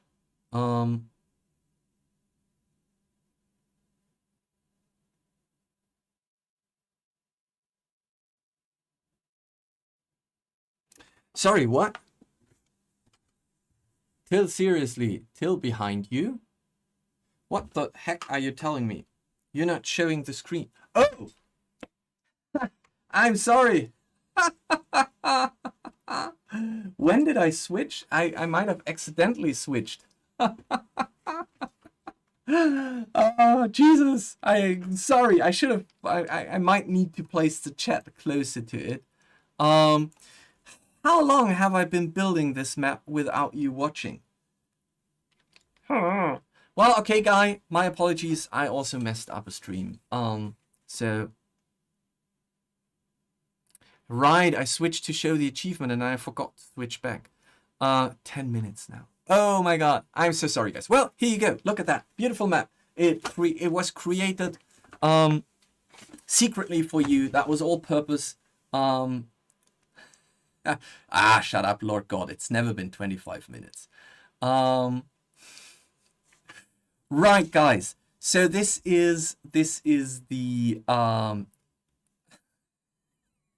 that's true. That might have been. I'm going to I'm going to be so ashamed tomorrow when I rewatch the stream, because I don't know. Well, yeah, it's screen here, screen there. I missed it, but it went so smooth until now, and now my apologies. Well, let's continue. Well, I actually figured it out.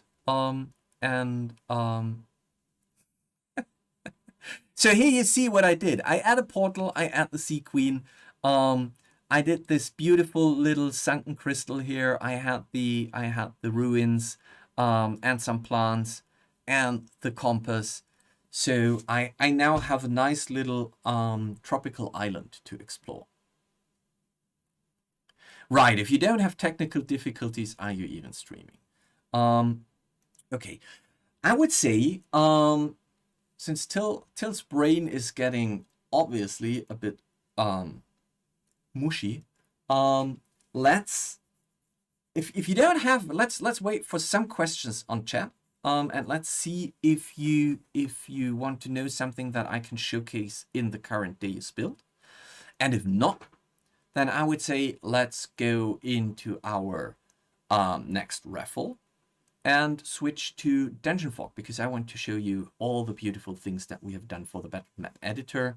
And I still keep saying Dungeon Fog when I mean the Battle Map Editor.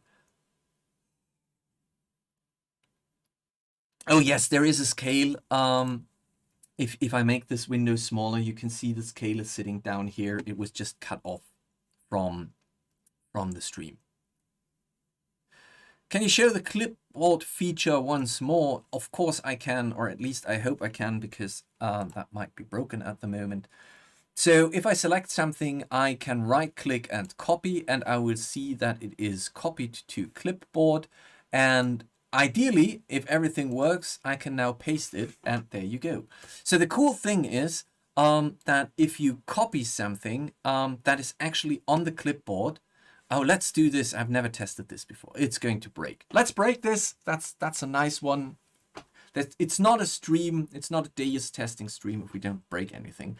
But technically, I should be able to copy the whole island to the clipboard. And then go into that one. I was playing around here. Now let's see what happens if I paste it. Oh, look at that. I have pasted something. I didn't, apparently I didn't take the height map with me, and now it has a weird color. But that wasn't that bad. I thought it might go now. Well, the shape is correct. All the props are there. The river wasn't copied, and the height map wasn't copied. So, but I know that my dev said, well, Till, if you're showing the clipboard, be careful, because we had a few bugs in there, so it might not be working properly at the moment. But I haven't broken it. But we wanted to break it. Okay. Let's see what happens if I do the same thing here. Copy. Paste. Yeah, it does the same thing, because apparently it's just not taking the height map with it. And oh, I know what I haven't shown yet. Of course, when you are in landmass mode, you can go into subtract mode, and that actually works quite nicely to subtracting from landmasses. And you can even use some kind of weird templates like the Fjordic template to actually create Fjordic subtractions, which I think is quite cool. So if you're looking for, if you're trying to create a continent or a landmass, and you just want to be inspired by the tectonic generation models, I think this is a lot of fun of testing that. The island Eye of Cancer. Yeah, that's true. It's we're calling it the PP Island up there. Guys, let's close our Deus demo and go into our next raffle. And this time I will not forget to switch back. But let's do the raffle right now. And that means for those of you who haven't won a lifetime membership yet, this is your chance. Type lifetime into the chat and I will pick a winner in a few seconds.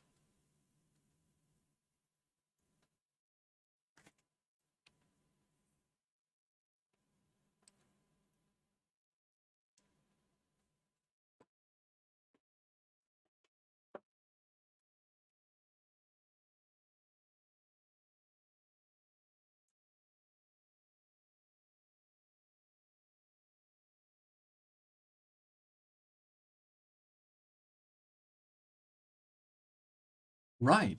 Let's give it a few more seconds and see if someone is adding to it. If you want to win a lifetime membership at DungeonFog, type lifetime into the chat. In the meantime, while you are still typing, I will quickly, if I remember where I put that window, bring the new Deus patch into existence. So we can do this, and there you go. Okay, so again, let the randomizer pick something, and that is going to be Eclipses. Eclipses, congratulations, you have won a lifetime membership of DungeonFog and Project Deus. So all you need to do, I will write down your name right now.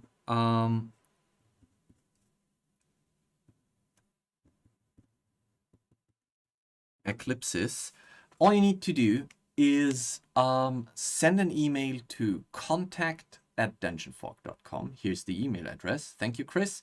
Send me an email with your where did you do it? You did it. You came from Twitch. So with your Twitch handle Eclipses in the email and your DungeonFog account email address, and in the next days, I would say next week, we will then upgrade your account and turn it into a lifetime account. But please send an email, because I have no idea who you are unless you send me your DungeonFog account email. So if you want to make use of it, send the email to contact@dungeonfog.com, and the same goes for Ole and Carmine. Do the same thing, otherwise we can't upgrade you, because we don't know what your handle means in terms of DungeonFog account. Okay, there we go. Let's quickly look at which button do I need to press? This one. Let's quickly look at what has happened with the battle map editor. So first of all, you might notice that when you open maps, or when you create new maps, we have tweaked the texture sizes. We have increased the texture sizes and the texture resolution, which means that textures seem a bit bigger now, which I think is quite cool, because it works against this kind of seamless pattern that seamless textures create. And at least to my personal opinion, it makes the maps look cooler. But of course, you can always tweak and adjust the texture sizes yourself. So the second big thing is, of course, we haven't reworked. We have just reorganized and restructured the UI. So you will find the same things where you expect them. They're just structured a bit more clear to you, so that you can see them better.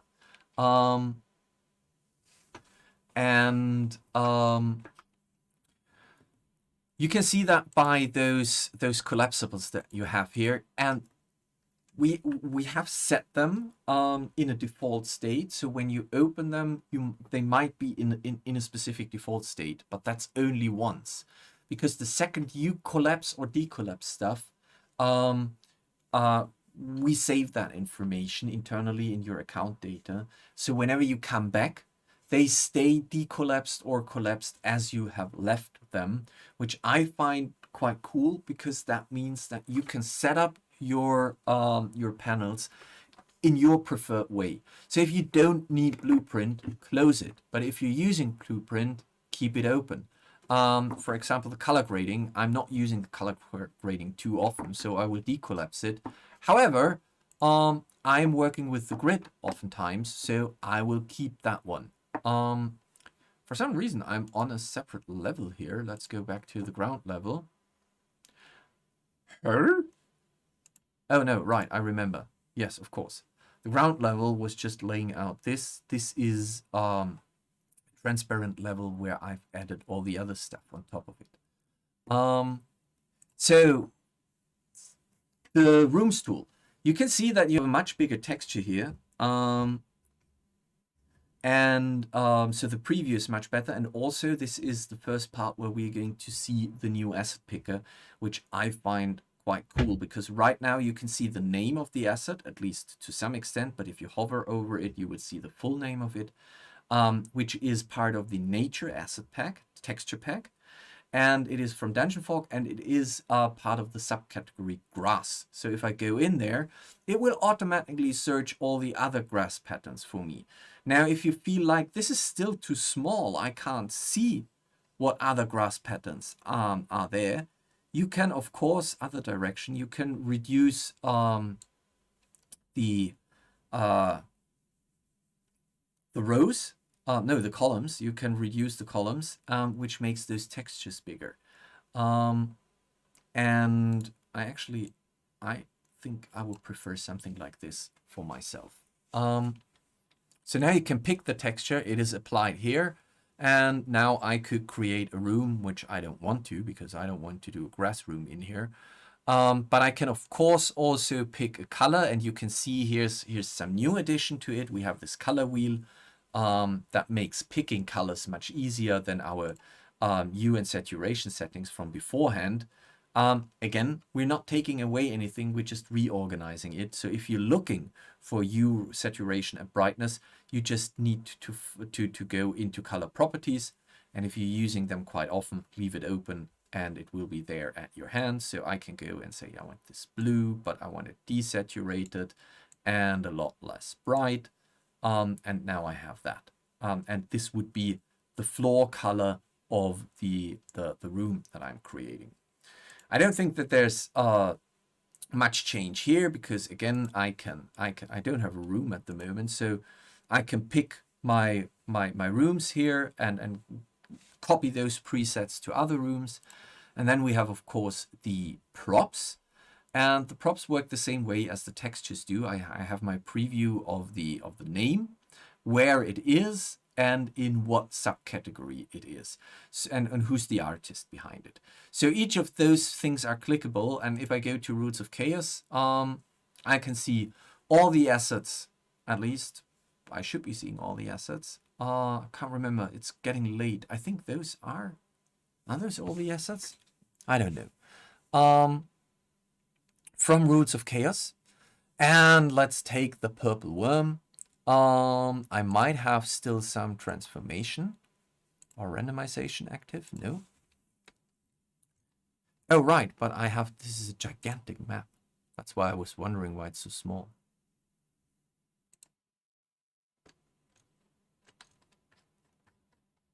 So let's make this purple worm like this. And I have it here. And now there's this disgusting purple worm waiting for someone who wants to just sightsee a little bit. To wild shape into a goldfish. Yeah, don't make sure that you don't jump from too high above. I know someone who kind of lost their life to the attempt of being a goldfish jumping from a cliff.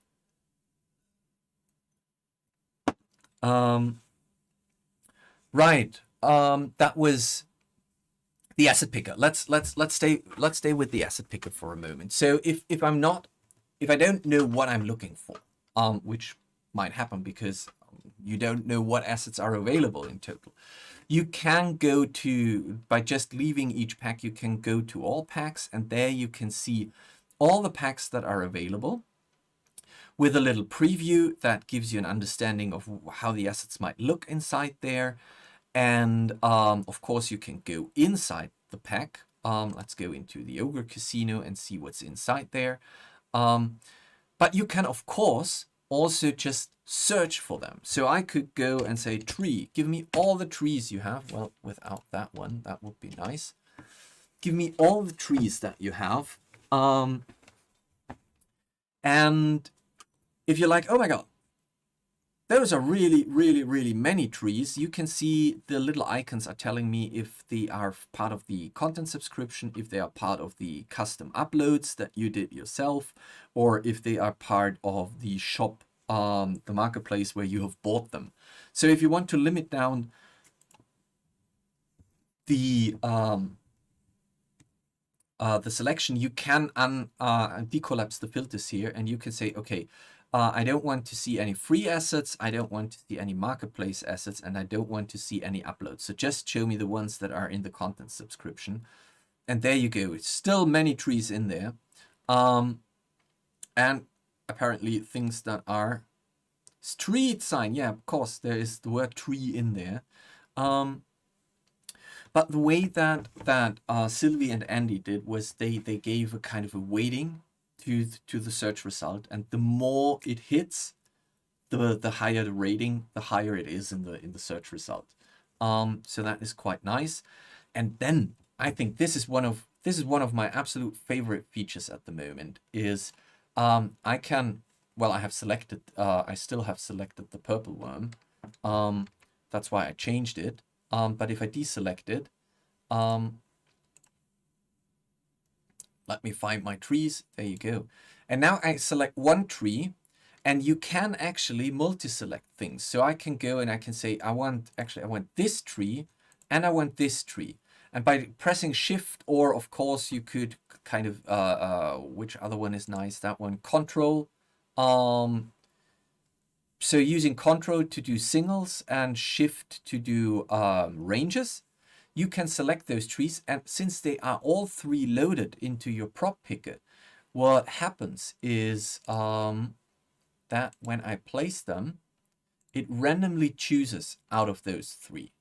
So you can now super easily load up, and it's very comparable to what's happening in Days and what we're doing in Days. And of course there's reason behind it, because we want to next year bring all those things together. You can load up your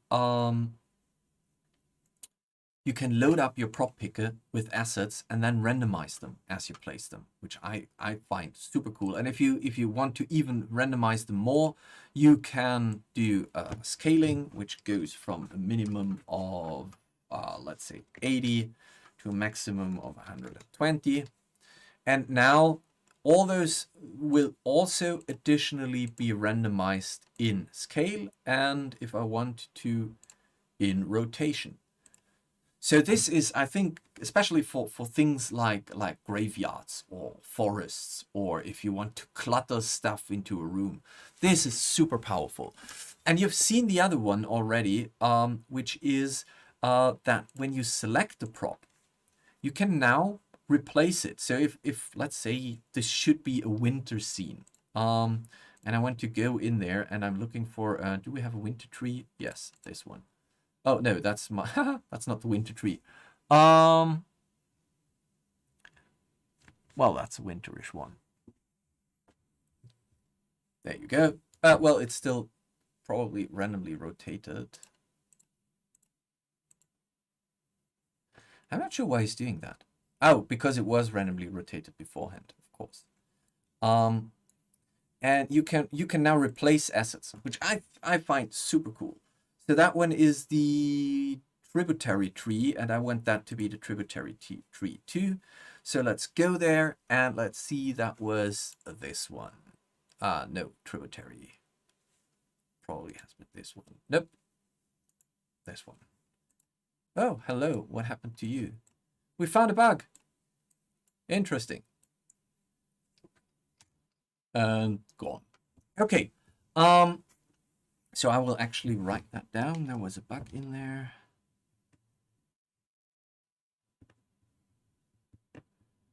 Props. Okay. So that's for the new interface, and that's for the new assets, and it kind of repeats throughout the tools. So when you go for tokens, when you go for doors and windows, when you go for the textures in brushes, the shapes, the paths tool, and so on and so forth. So all of that has been brought together in one new UI redesign or reorganization. And I hope you like it. I'm super stoked to hear your feedback on that. And also, of course, it's a very fresh update. It hit the servers yesterday. If you run across bugs, let us know, because we will tweak and hotfix things in the next couple of weeks. until we are sure that everything runs as smoothly as possible. Now, that was not the only thing that got released with the recent patch, because we also, and let me just quickly see if I got logged out. No, I didn't. So let's go back there. Because you might also now notice that some of your maps, like my sea cliffs here, have a little red warning triangle. Now, you don't need to be alert about that. This is not because something is broken. This is just reminding you that this map is public. So you have made this map public, but this map is missing a theme. Because right now what you can do is you can go through the maps that you have made public, and I would very much appreciate it if you would do it, and pick from different themes and locations that this might be. So this is a sea topic. I would say it is fantasy. We just realized, someone pointed out in Discord today, that we have ships, but we don't have ocean as an option. So cliffs are not a thing here. So I would go for fantasy and ship for this one. And we will, of course, we will listen to whatever you suggest. And when we feel like this makes sense, we will add that and expand to those lists here. So I can save those changes now, and the red warning triangle is gone. Brilliant. Because why are you doing this? Very important question. Because in the community hub, there are two things. First off, in the community hub, you can see that you can now sort by themes that are available. So you could say, okay, show me all the fantasy maps in there, or all the buildings, or all the dungeons, or all the nature maps. And it gives you an additional way to filter for it. But you can also, and you should be doing that as well, in your hub page. When you go there, you can see at the bottom that you can set up your favorite themes. And we're going to, it's a bit hidden at the moment. We're going to do a little wizard that is asking you for your favorite themes in the future. But right now, when you go there and you click on edit, you can say, okay, what are my favorite themes? And that means that those maps are getting ranked higher as recommendations for you. So if you're completely into horror space maps, and those are the ones that you like, you can rank them, and you can say those are my favorite themes, and the community hub will update and will prefer those maps as recommendations for you, which I find pretty cool. And again, this is absolutely fresh. It just hit the service yesterday. So there's still a bit of tweaking and still a bit of learning until we find the right balance to make this as powerful as we've envisioned it to be. Right. Okay, there you go. So let me quickly check. I have been talking and talking and talking, and I haven't been looking at the chat so far. Let's see if we have any questions in there. Hall Rock says the new UI is glorious. Couple things took me a bit to find since they are now in new places, but new places make more sense, I find. Yes, by the way, there's one thing I think I should point out. Let's go. Nope, that's all public maps. My maps. Let's go in some map that has lighting, because that changed, and I think it should be pointed out that the lighting tab is now somewhere else. So let's go to let's see my Wildmount maps, Palma Flora, Observatory. I think there's light in there. Yes, there is. Okay, so let's load that up. Loading takes for me quite some time because I have the kind of super dev account that also loads all the assets from the marketplace, which means that it is loading quite a lot of things. And now that we are done with the asset picker, I think I might be wrong, but there's still asynchronous loading on our list that will actually reduce the loading time for initial map load. So when you look at that, I think I'm using, if I'm correct, yes, I'm using a hidden light source. So this is a lit globe that is actually in the opacity that was actually, I made it invisible. The thing is, that's not the point. What I wanted to show you is previously you had to open the lighting tab to actually adjust the light settings in here. That's not necessary anymore. The lighting tab is now part of each selection, of each asset that you select. So for example, if you want to make that statue be a light source, all you need to do is select the statue, decollapse the light source, and then say, yeah, please emit light. Thank you. Okay. So now I can pick a color, which is much more convenient than before. And I can say, okay, let's make the radius that it emits a little bit bigger. And just because I've been talking about that, if you remember, you can also say, no, wait, I only want the light to be shining into this direction using our directional light feature. So if you haven't seen that before, that is the directional light feature that was introduced in 2021, if I remember correctly. And that is quite fancy because here with that blob, I can also control a masking to the light and say, okay, it should only start here. So it shouldn't light that triangle here. It should just light, it should start from here. So if I move, if I move that further away, you could see this is the masking border that you can adjust. And if you bring it up here, or possibly we could do something like that. Fancy. Now it's shining out of her feet. Yeah, that's what I wanted to show. Can the light strobe? I'm not sure what you mean. If you want a stroboscopic effect, no.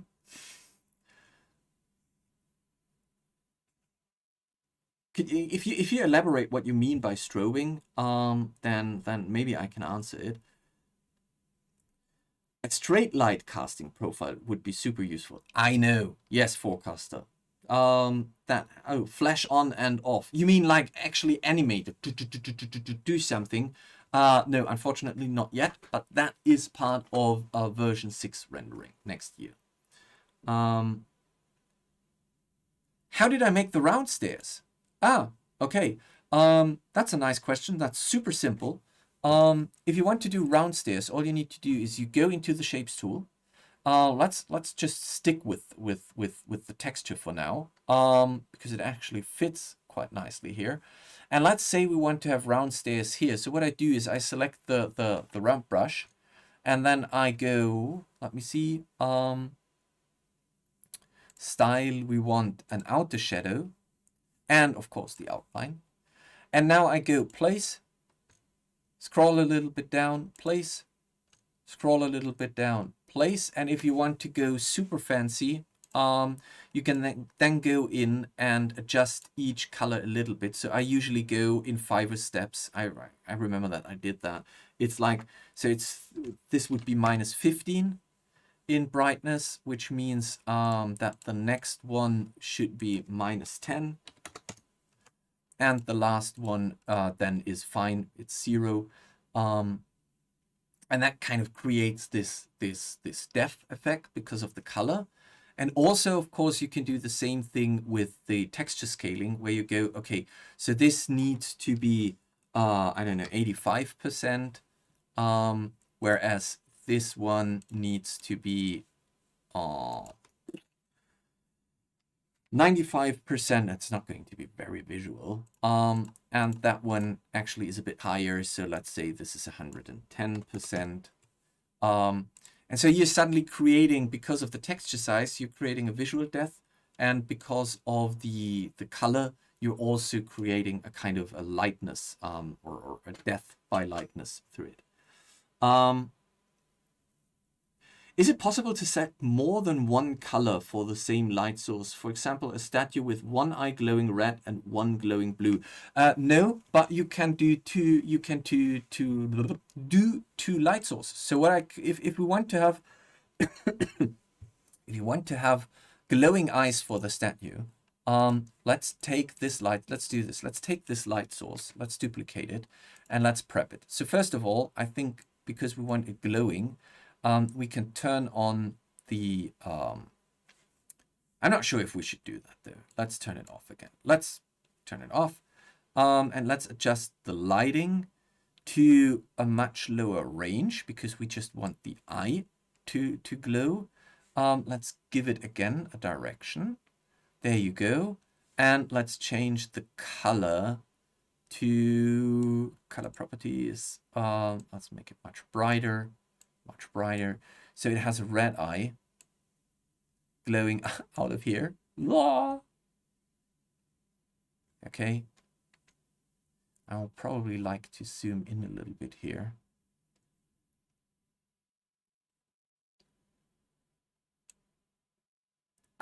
Undo.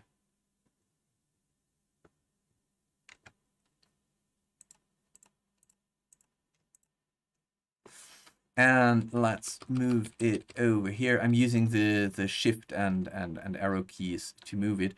And then I'm just duplicating it and placing it here. And that one now gets a different color. Let's do blue and make it more saturated so we can see it better. So by that, you could do that thing if you would like to have glowing eyes. You can't do the one thing for one light source, but you can just use two light sources for that.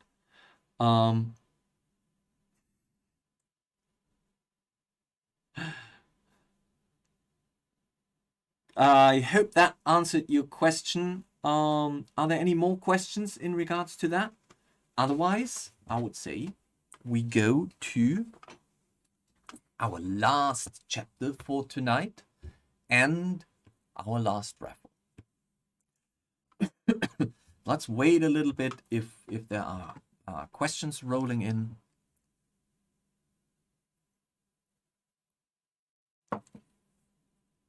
Happy that helped. Super cool. So if there are no more questions, then let's do 24-hour stream. Well, we're in the last, I would say, 15 to 25 minutes before I will fall off my chair. But man, you only celebrate your 4th anniversary once in your lifetime. So here we are, and I can't remember my 4th anniversary as till, because I can't remember back then. So at least I will remember this one as a joyous evening with you guys, playing around with all the new stuff that we have, and celebrating that we have now been out for 4 years on the market, which is still mind-blowing. Okay, everyone, this is our last raffle for tonight. We're celebrating 4 years, which means we have 4 lifetimes to hand out. I know that someone is already calculating what that means for next year. Will there be 5 lifetimes? We will see. I don't know. So let's get the raffle rolling. Everyone post lifetime into the chat if you want to partake. If you have already won, it will not help you. You can only get 1 lifetime. But the rest of you, start now. Post lifetime into the chat if you want to win a lifetime subscription to DGNFOG and Project Deus. And let's see. Okay.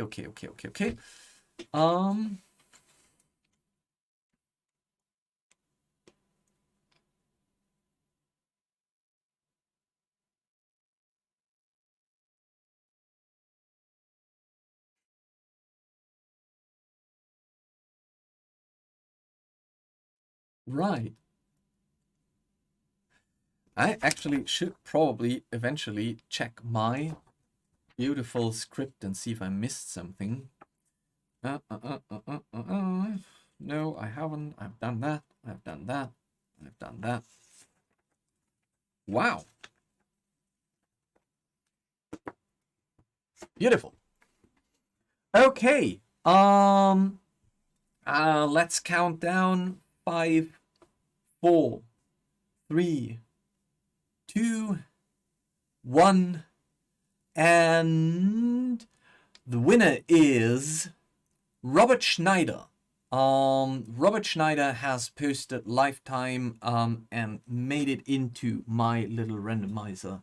So Robert Schneider, congratulations, you have won a lifetime account for DGNFOG and Project Deus. Which means, please send me an email. Chris has already posted it. Thank you very much. Send me an email to contact@dungeonfog.com with your YouTube handle, Robert Schneider, and your DGNFOG account email address, because we will need that to actually give you your subscription or your lifetime membership.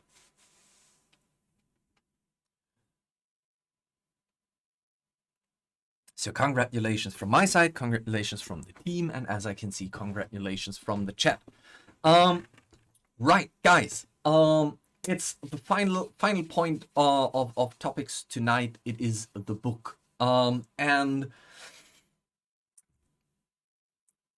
I need to apologize. For the past years, we have been doing these beautiful animations. This year we didn't make it. It wasn't possible. Tony was super busy with projects aside from DGNFOG. Guy and I were super busy with writing the book. So this year we don't have a new special animation for you.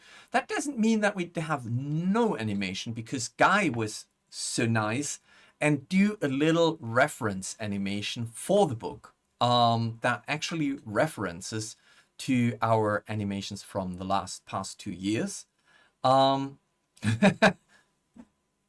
Yes, it is. So have a watch and tell me if you recognize what Guy did here.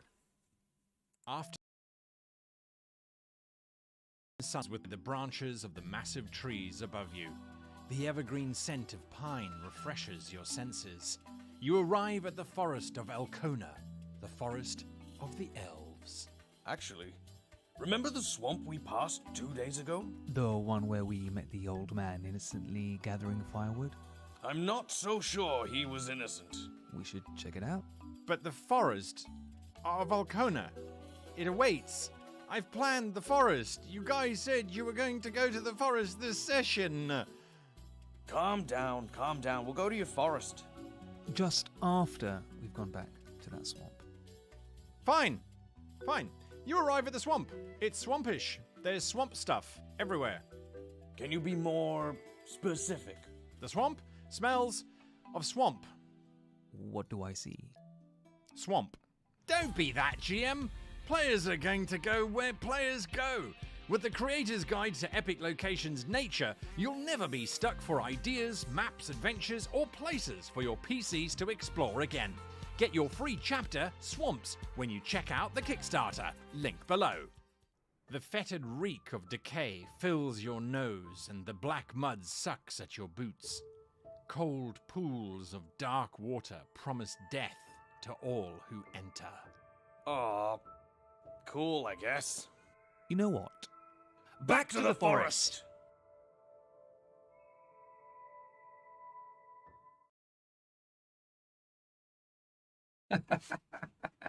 So, tell me, did you recognize what Guy did? The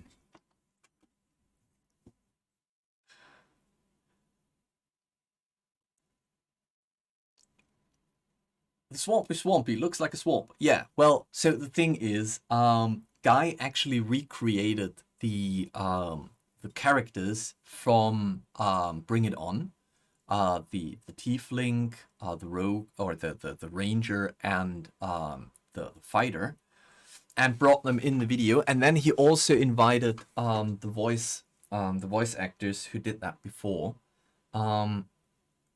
So they voiced it. So it is a little reference to our community animations that we did before. And I find that quite lovely. So yeah, it might taste like swamp too. So here's the thing. If you haven't heard about the book before and you have no idea what we're talking about and what's going on, Guy and I have started to, or have already begun to write a book that is currently on Kickstarter. It is already funded, and it is doing quite well. It's going through all the major stretch goals at the moment. And you can, I have seen the link has already been posted in chat. So what is that book about? If you have no idea, let me give you a quick rundown of what we did there. And let's do a little switch here so you can look at it. So the Epic Locations Nature, the Creator's Guide to Epic Locations Nature, is a book that was I wanted to do this as the blog series, and Guy realized that this is actually much better as a book and we can add much more stuff to it. And the idea behind it is that it helps you to create your own locations and to make them epic, to make them outstanding. And the way we do this is that for every chapter in the book, and we have about, I think now with the stretch goals unlocked, about 20 different locations. We have them listed here. So we have Arctic shelves, barren wastes, bayous, campsites, caves, coasts, deserts, forests, jungles, lakes, mountain peaks, mountain ranges, plains, swamps, underwater, volcano. And now we have, for all those locations, oh my god, it's such a long thing, stretch goals, which is the Underdeep, the Fey Domain, the Hells, the Shades, and currently in the making is Sci-Fi, the next stretch goal. So for all those locations, we are creating a reference guide for you that helps you to, where did I want it to go? Let's stay here as a little reminder of what I'm talking about. That helps you to create those locations. So it's always it kind of is always composed of the same architectural structure in there, which is function, finesse. What's the third F? And there were 3 Fs. I forgot it. There was a third F to it. Function. I want to say form, but it has nothing to do with form, finesse, and it's late here. Okay, so the first part kind of geographically or biologically, organically describes how such a location can form. So how does a swamp form? How does a marsh form? What's the difference between a swamp and a marsh? How do mountain ranges? What's the difference between a mountain range and a mountain peak? And what are the temperature zones on mountain peaks, on glacial mountains? When do you reach the glacial zone of such a thing? Forgotten. Yeah, the last one was forgotten, and not the other F word that you might think of. So that's the first part, and that's just giving, I think it's a great inspiration to read about how those locations form at the beginning. But in addition to that, you have a lot of reference tables, and that is actually something that Guy introduced into that, because I was a lot doing the research about the formations and the structures and how do they form. He was, where was that preview?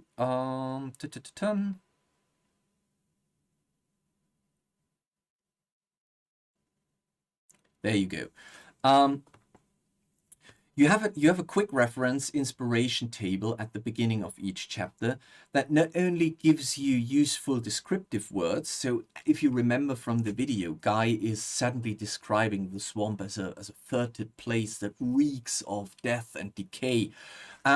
If you're someone who is lacking those words at the moment when you need to improvise them, that table is gold, because you have that table. You can open that reference table, and if your players go to a specific place, just look at the words there, and it will instantly spark your imagination how to describe that place without saying it's a swampy swamp that smells like swamp.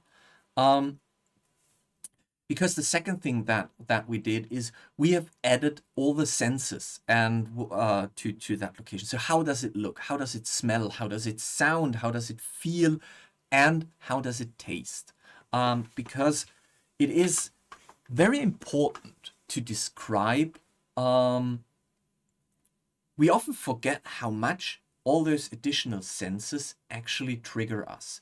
A smell is super important. And sounds are super important. But if you combine, for example, smell and taste by describing a location, you will bring your players on point of what they are feeling, because that is such a vivid feeling to them that it will help you describe locations.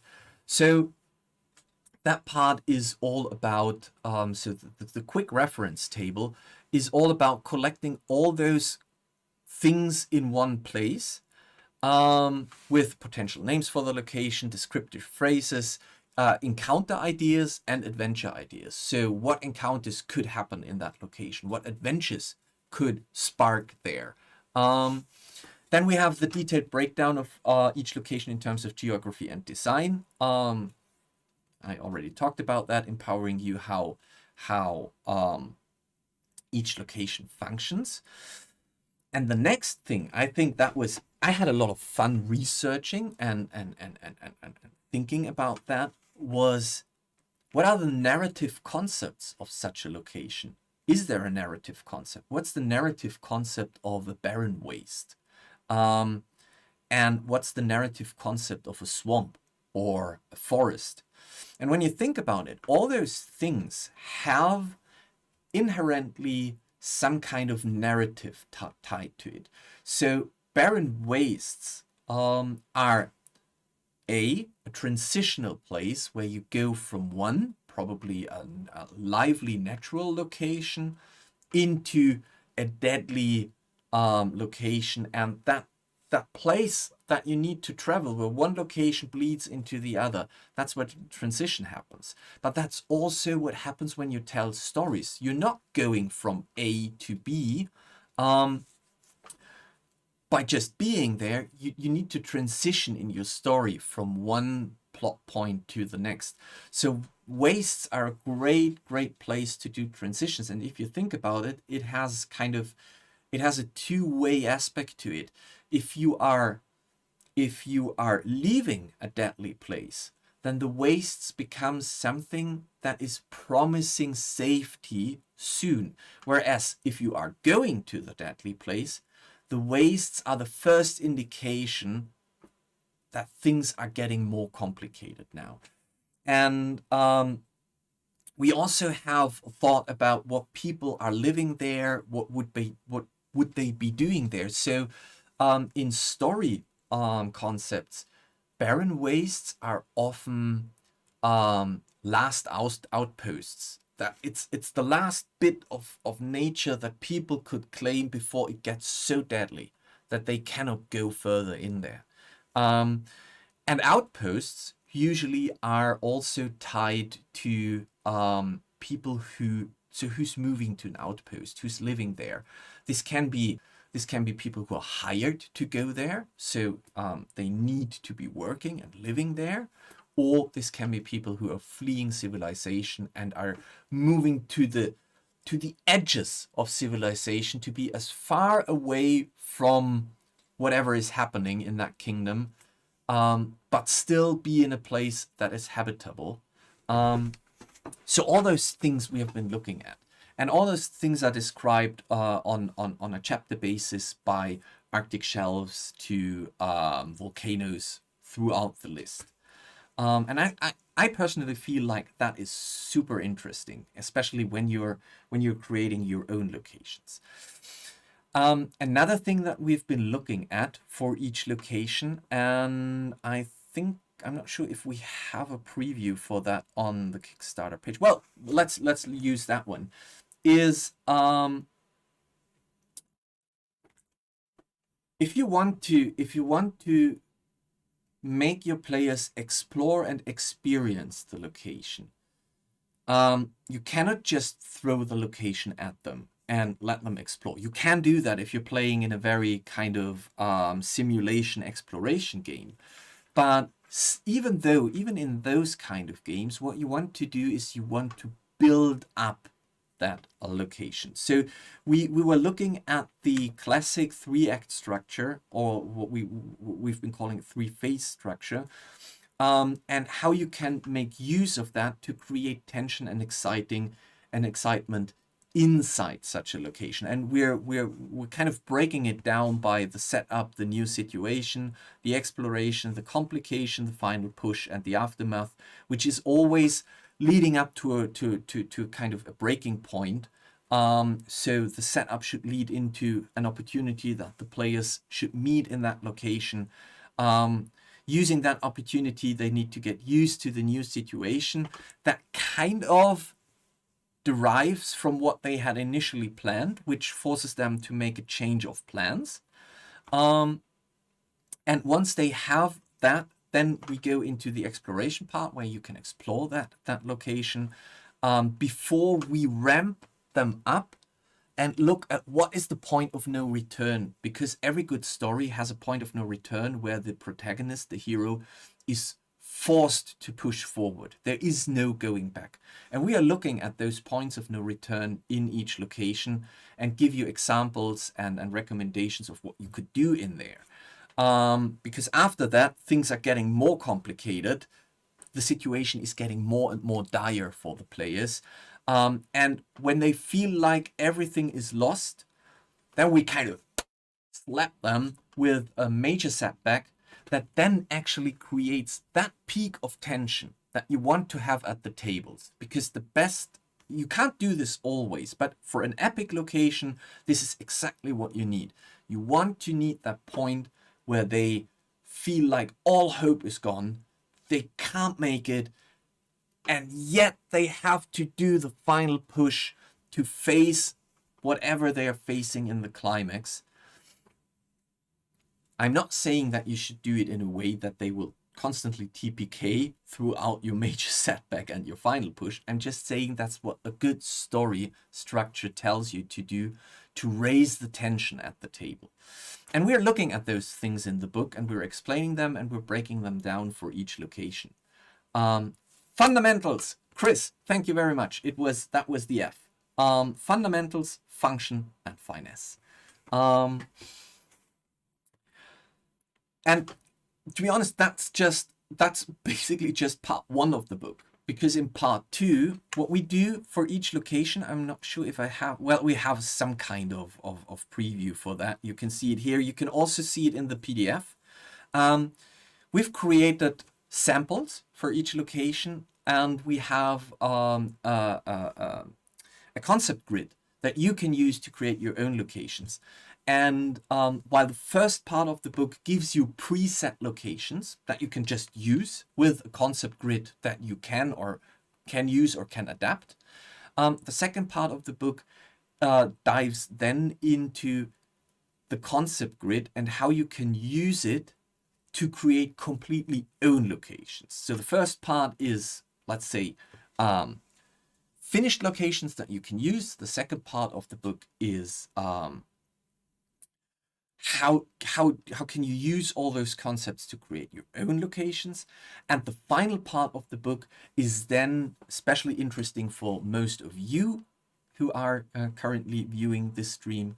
That is about map making. This is what techniques and tricks. It's not about Dungeon Fog per se. So we decided that we want to. The maps are made by Dungeon Fog, of course, and everything that we reference is available and doable in Dungeon Fog, but it's not something where we say, okay, you need to have a Dungeon Fog account to actually make things work. We're talking about color theory.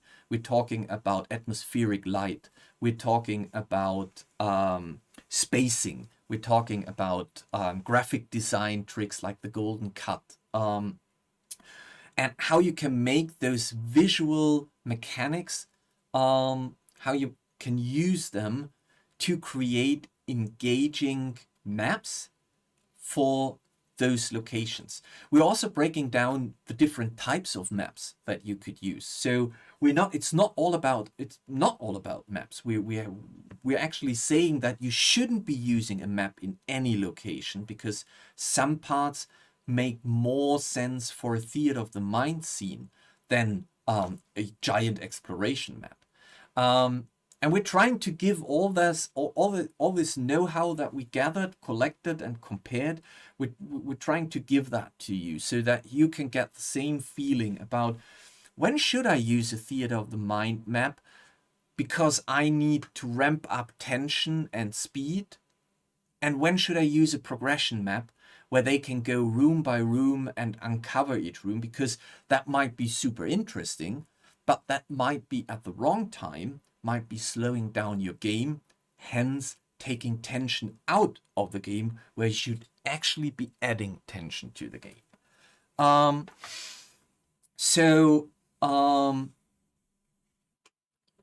We have a little spam in here. Let's block the user. Goodbye.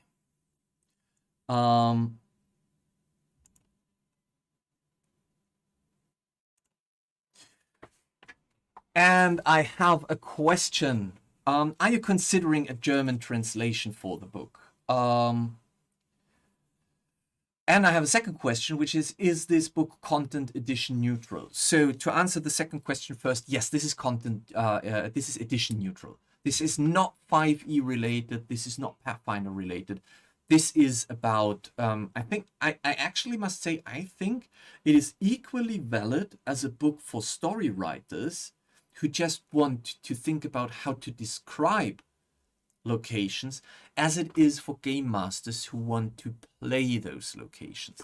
But it has nothing to do with editions or settings. So you can use it for any type of game or story you want to write.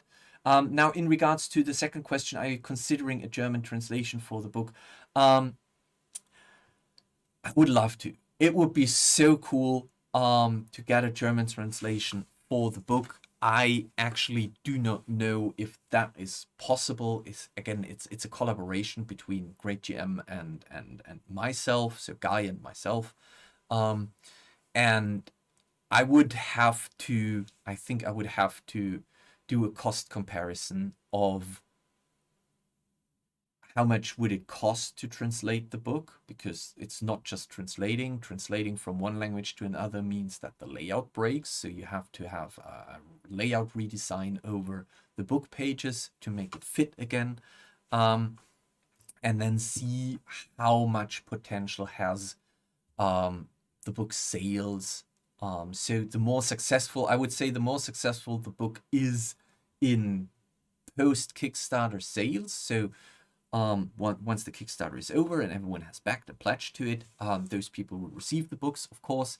But then there is a time afterwards where the book is sold through the Great Game Master store, and I think if it is selling nicely, then it makes sense to think about translations. If it is not selling that great, I don't think that a translation will be affordable. Right, I hope that answered your question. So me personally, I would love to, I wouldn't have a problem to translate it myself. That's not the thing. I'm worried about the layout part, where if you have, I remember that I have bought the Pathfinder, the rules, the rule book for Pathfinder. I bought it in German, and it was super complicated. It's such a thick book, and then I felt like, I don't know why, but it feels overly complicated to read that. So I bought the same book in English, and suddenly it was less complex, because English can explain things better on point than German can. German always has this but, or, and, if, when exceptions that you need to kind of cover. And the book was thinner, so that's a big problem. So translating is not just a question of making it from one language to the other, but also layouting it. Right. So, what's happening at the moment for the Kickstarter is we are in our final days. On Tuesday, the 8th, so the coming Tuesday, the Kickstarter will end.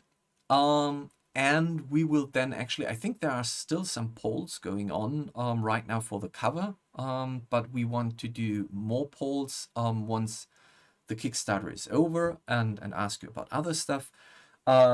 Then Guy and I will have, I think on the 14th, he said on the 14th, we have an editorial meeting where we are talking about the stretch goals and how to work them in and how we divide work between each other. And then it's basically finishing and kind of restructuring the final draft that should be done by the end of the year, which means that I will be then diving deep into map making. And I'm also thinking that I might be doing this in parts at least as streams, where we are creating maps for each location, because every location comes at least with one map. But there are, I already know that there are locations that need more than one map. And that is something that I'm going to do. And by the way, I think there was a sample in there somewhere. So many pages.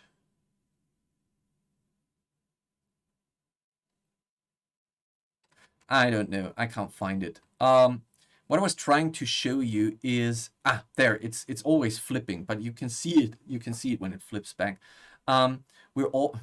It's too short, but you can find it in the PDF as well. What I'm trying to say is we're not only doing maps, but we're also doing design guides per location on how to design a map. So for example, for the swamp, I did a little explanation on how I would create such a swamp map with the level below the water level, and the islands and the foliage above the water level, and how you would do that as in a layered approach. Of course, I was thinking of how you would do it in DGNFOG, but the same principle could be applied to Photoshop or Affinity as well.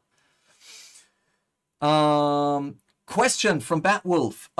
Is there any chance for Welcome to the Madness in the future? Yes, there is. So as I just said before, doing all those maps for epic locations is a great opportunity to bring back Welcome to the Madness. Also, I have been missing it. I must say, however, because of the time, and when I have done Welcome to the Madness before, I'm not sure if I will keep such a late stream. I might be looking at the schedule, and I might be doing Welcome to the Madness on a completely different timetable. That might be a bit complicated for some of you because of time zones. So we will see. I'm not sure, based on all the stuff that we still have to do, that I can actually kick off Welcome to the Madness this year. But starting in January, I hope that we will be back with Welcome on the Madness as a regular streaming. And also, at least for the German community, we have another stream in the works with Ferit, one of our developers, who is going to do some reviews of Forgotten Realms lore, which I find is quite interesting, and hopefully we will find a way to combine this with map making.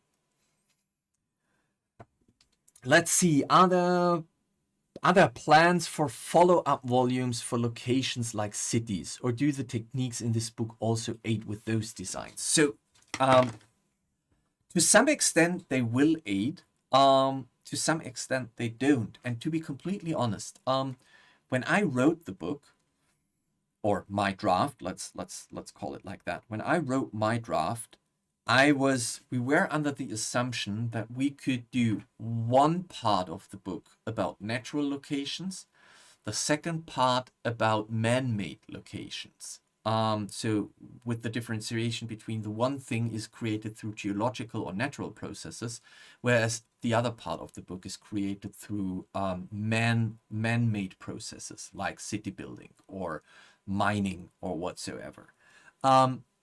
Unfortunately, so there's a good news and a bad news to it.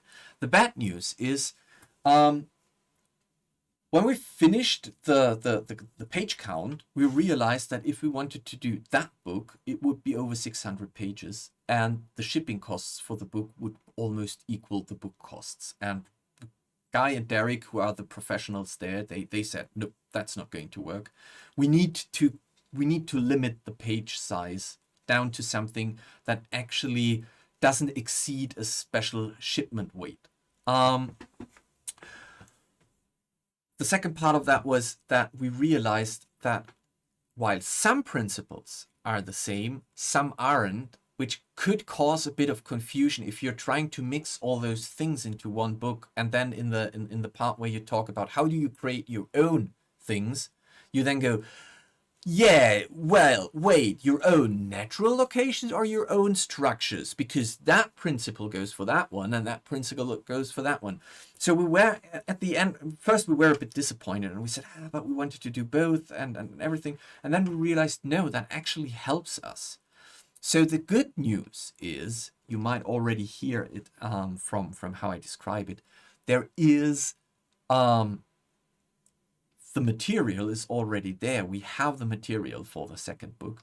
And I'm fairly certain that we will find a way to make this book. I'm not sure if it's going to be next year because guys said they have quite a full schedule for their own projects next year. And so this is a collaboration. So by nature, I have to wait for a spot where they say, okay, now we have time to continue our collaboration here, which is completely understandable and fine for me. But there is potential and there is already stuff for a second book that is just waiting to be done and to be finished. So we will see. I wouldn't say definitely no to it. I would say rather yes. The question is how soon. And that's all I can say for now, because I cannot look into Guy's brain.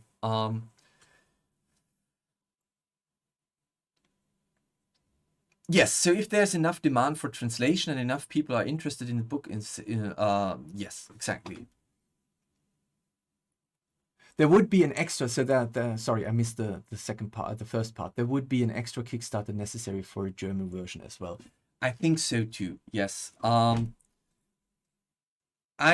So let's wait a little bit on that, to be honest, because we already had internally some discussions about that, and I have some ideas. I'm not sure if we actually need an additional Kickstarter for it, but keep your ears and eyes open for any announcements, because that is actually something that we still have to discuss and to debate. And I think once the book is in a state where the English version, is ready to be rolled out, we can then slowly start to transition our mind into other weird things that we might try.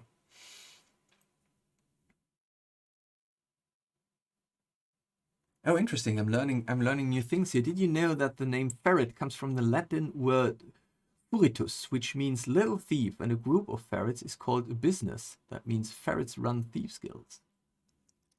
Nice.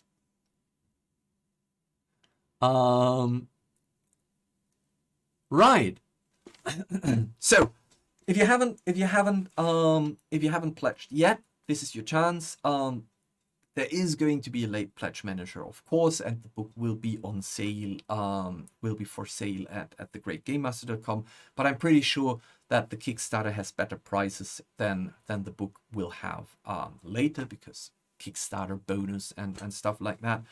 And also, everyone who pledges now helps us to unlock our sci-fi stretch goal, which I would personally be super excited about. With that said, guys, I can feel my energy falling out. It was, I must say, I was super nervous for this stream. I haven't been streaming for quite a while. Guy's not here, so I had to do it all myself. Also, being excited about the anniversary, being excited about the stream, I wanted to make sure that everything goes right, that you're happy as viewers. And now I can feel like as if the adrenaline is slowly going out of my system, and I'm like, ah. So I say thank you very much, everyone, for watching. It was fun chatting with you as always. I hope you oh, there goes my voice. Excuse me. I hope you enjoyed our review. I hope you enjoyed the Roots of Case interview. I'm still super proud that we actually made them go funded during the stream. That was pretty cool. I hope you enjoyed the Deus preview and of course the Dungeon Fog preview. And with that said, thank you again. Happy anniversary to all of you. None of this would have been possible without your support. So, as always, thank you very much and happy map making. See you all soon. Bye.